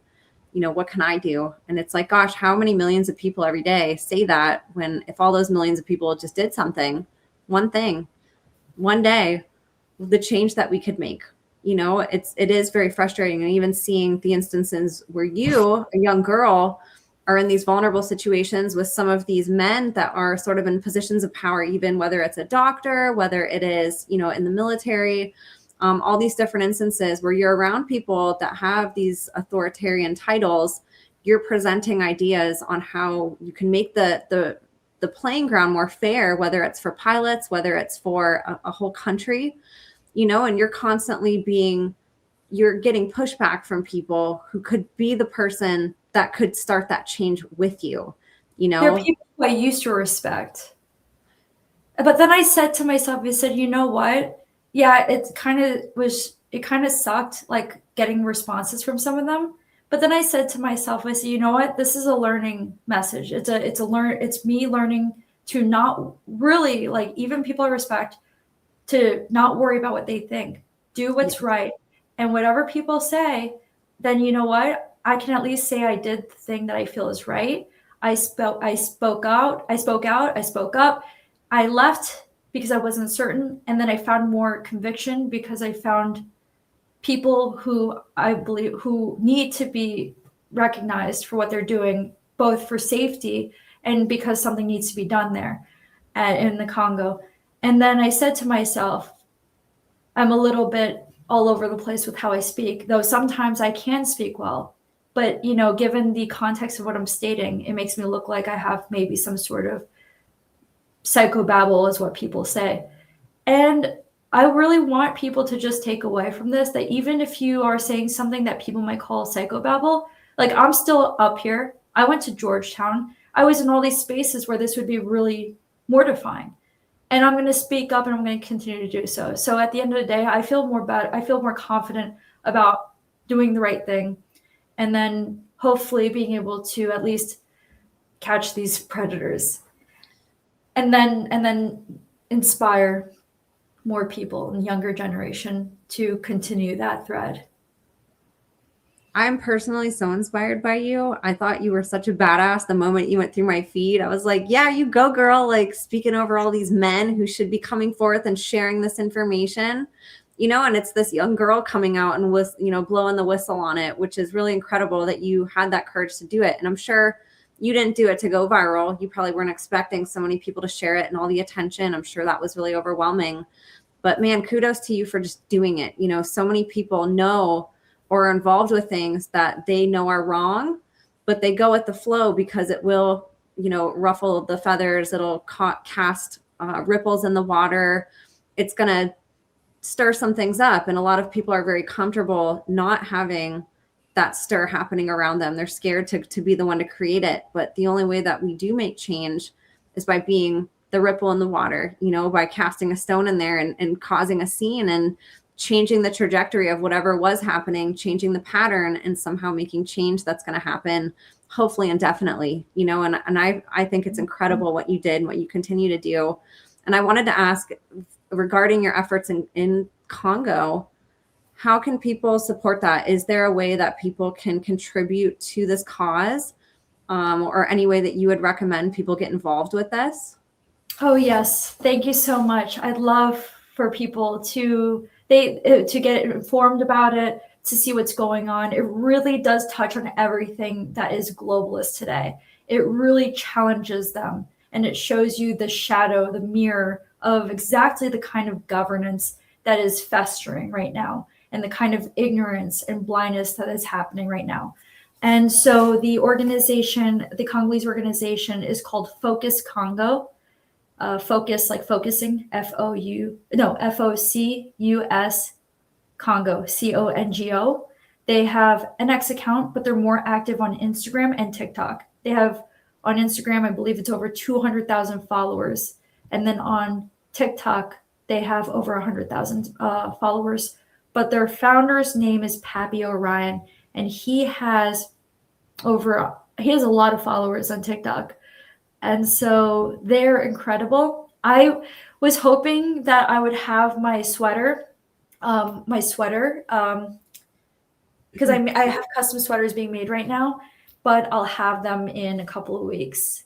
But yes, thank you so much. That is that's their social media website. And I'm going to share this with them too. They're going to share it on their social media profile, and they'll share your Instagram and your social media as well. What an amazing cause. I love that these really harrowing and destabilizing events that happened seem to have pushed you in the trajectory that you were meant to go, versus the places that you were fitting yourself into that maybe you didn't fit into. It just seemed to make sense because there wasn't other options that you were aware of. You weren't aware of the greater picture that you were seeking. And so you pursued all these different paths in your life that really benefited you as a whole. They all sort of like built on each other. You could take skills from one and it moved into the next situation, which moved into the next, that ultimately pushed you into this place that you can be very heart-centered. You don't get pushback. You can have a say, you can have a voice, you can make the change that you want, and you can do it alongside people that have that same ideology as you and that want to embrace your diversity with all the skills that you have and say, bring it to the table and help us. You know, we embrace you as a person and what you've gone through and your different skill sets, and we want to help utilize them here. I just think it's amazing. Thank you so much, Emma. And thank you so much for sharing their profile. I just took a picture so I can share it with them. But once you put out this video, I'll take a screenshot and send it to them. And then, or if either you put it on Instagram and they'll share it on their story, and then I can also make it a post and copy them on it so that it's on their profile. And I did tell them that I was going on your show today and that you help survivors get their voices out there and that we're challenging globalism, and they're all on board with that. Amazing. I'm so happy that there's, you know, just to see people, we get so caught up in our own country. And a lot of what we see in other countries that we're shown on the news is all disparity, because that's what the news does. They want to traumatize us. And so unless we travel, voices like Focus Congo and this organization, the change that they're making, we're never going to see that on the news, here in America. And so I really appreciate you too, showing us more light in the world, and that there's people in other countries that are trying to make a difference and trying to do better for their people, their communities, trying to help solve problems that we're so desperately in need of, and I'll post all their social media as well as yours in the show notes below so people can go follow and support them. And hopefully, it'd be great if people could get involved or start modeling something like what they're doing in their country or in their space and help create that change. So kudos to you, girl, for championing that, because it's amazing that you're getting hands-on and following your heart and being able to make change the way that you are. Thank you so much. I'm not abandoning my local mission. I also volunteer locally. So I believe local and global. I'm volunteering with an organization called Alley Foundation. And Alley Foundation is run by the Alley family. And we feed the unhoused community here. They help raise funds for orphans for wells in Haiti and the Caribbean. They're Guyanese, so they also have work in Guyana. And they've done work in Uganda. They also helped me partially fund my trip, fund the items that I needed to bring when I went to Uganda and South Sudan. And so it's a lot of things going on, but it'll start to converge where I can actually articulate the exact order of what's going on in my life. And yes, I mean, thank you so much. I really appreciate this. You're so welcome. I'd love to have you back on again. I think your experiences, we got to talk about it. I'd love to hear a little bit more about some of the intricacies of experiencing phenomena and sort of how that's worked, if you're experiencing more of it now that you have tapped into that, and talk a little bit more about that journey. And maybe we could share a little bit more about Focus Congo and talk about some of the problems that you've seen there so we can help bring more awareness. But I really appreciate you coming on today. And I'd love for people to go follow you because you're also on social media. And if you want to talk a little bit about the platforms that you're on, I'm going to have those in the show notes too. And even though you're not, you're starting to speak out more, but probably the easiest way for people to follow you besides the podcast that you do is to go on your social media and keep up with you. Yes. Thank you so much. And my social media, my name, it's just my name together, Michaela Fachar, no space. For TikTok, Instagram, X, it's the same across the board. And so I'll have all those below. And she's been updating all these different platforms too. You guys can see some fun videos on her TikTok, which is cool too, of the traveling that she's done. And you guys can keep up with her on X. She talks a little bit more about some of the stuff that we've talked about today, and engages in some of the issues around what she blew the whistle on before too. And she's just really supportive of the survivor community and everybody on there too. So I would encourage you guys to just go keep up with her. Every platform's a little bit different. Her Instagram too, you guys can see some of her work that she's done and her travels and some of the people that she's met and just adorable photos of her. So if you guys could please go support her as well, that would mean the world to us. And Michaela, you are just an incredible, amazing woman. I can't wait to see what God has in store for you next. I think, it's very clear listening to you. You can say, and other people can say as much as they want, well, this sounds crazy, or do I sound crazy saying this, and it's very clear that you're aligned with a mission. You have a calling. And instead of what most people do, which is tap out of it and ignore it, I think everybody would have this aha moment in their life, whether it was as extreme as yours or not. I think everybody would be in a heart-centered place in their life and not committing to the slave system that we all have committed to, and we'd have real change. So I love seeing you in the space in your life. I'm so happy that you followed all those crazy cues that you were given that day. You could have easily just, said screw it and just went home and not dealt with any of it. And even though I'm really sorry for what you went through, because I'm sure that was really traumatic, it's beautiful, the light that you have become on the other side of this and all that you have to offer for all of us to learn. So I would love to have you on again, like I said, and just thank you with all my heart for coming on today.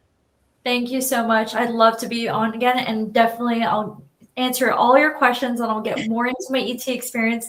And there are actually funny stories nested in all of that chaos that I would love to share with you. Awesome. We have a part 2 coming, you guys. So leave your questions in the comments, you guys. You guys are amazing. You guys are the backbone of this show. Thank you so much for listening, everybody, and for supporting. We will see you next time. God bless you all. And thank you for tuning in. Thank you so much.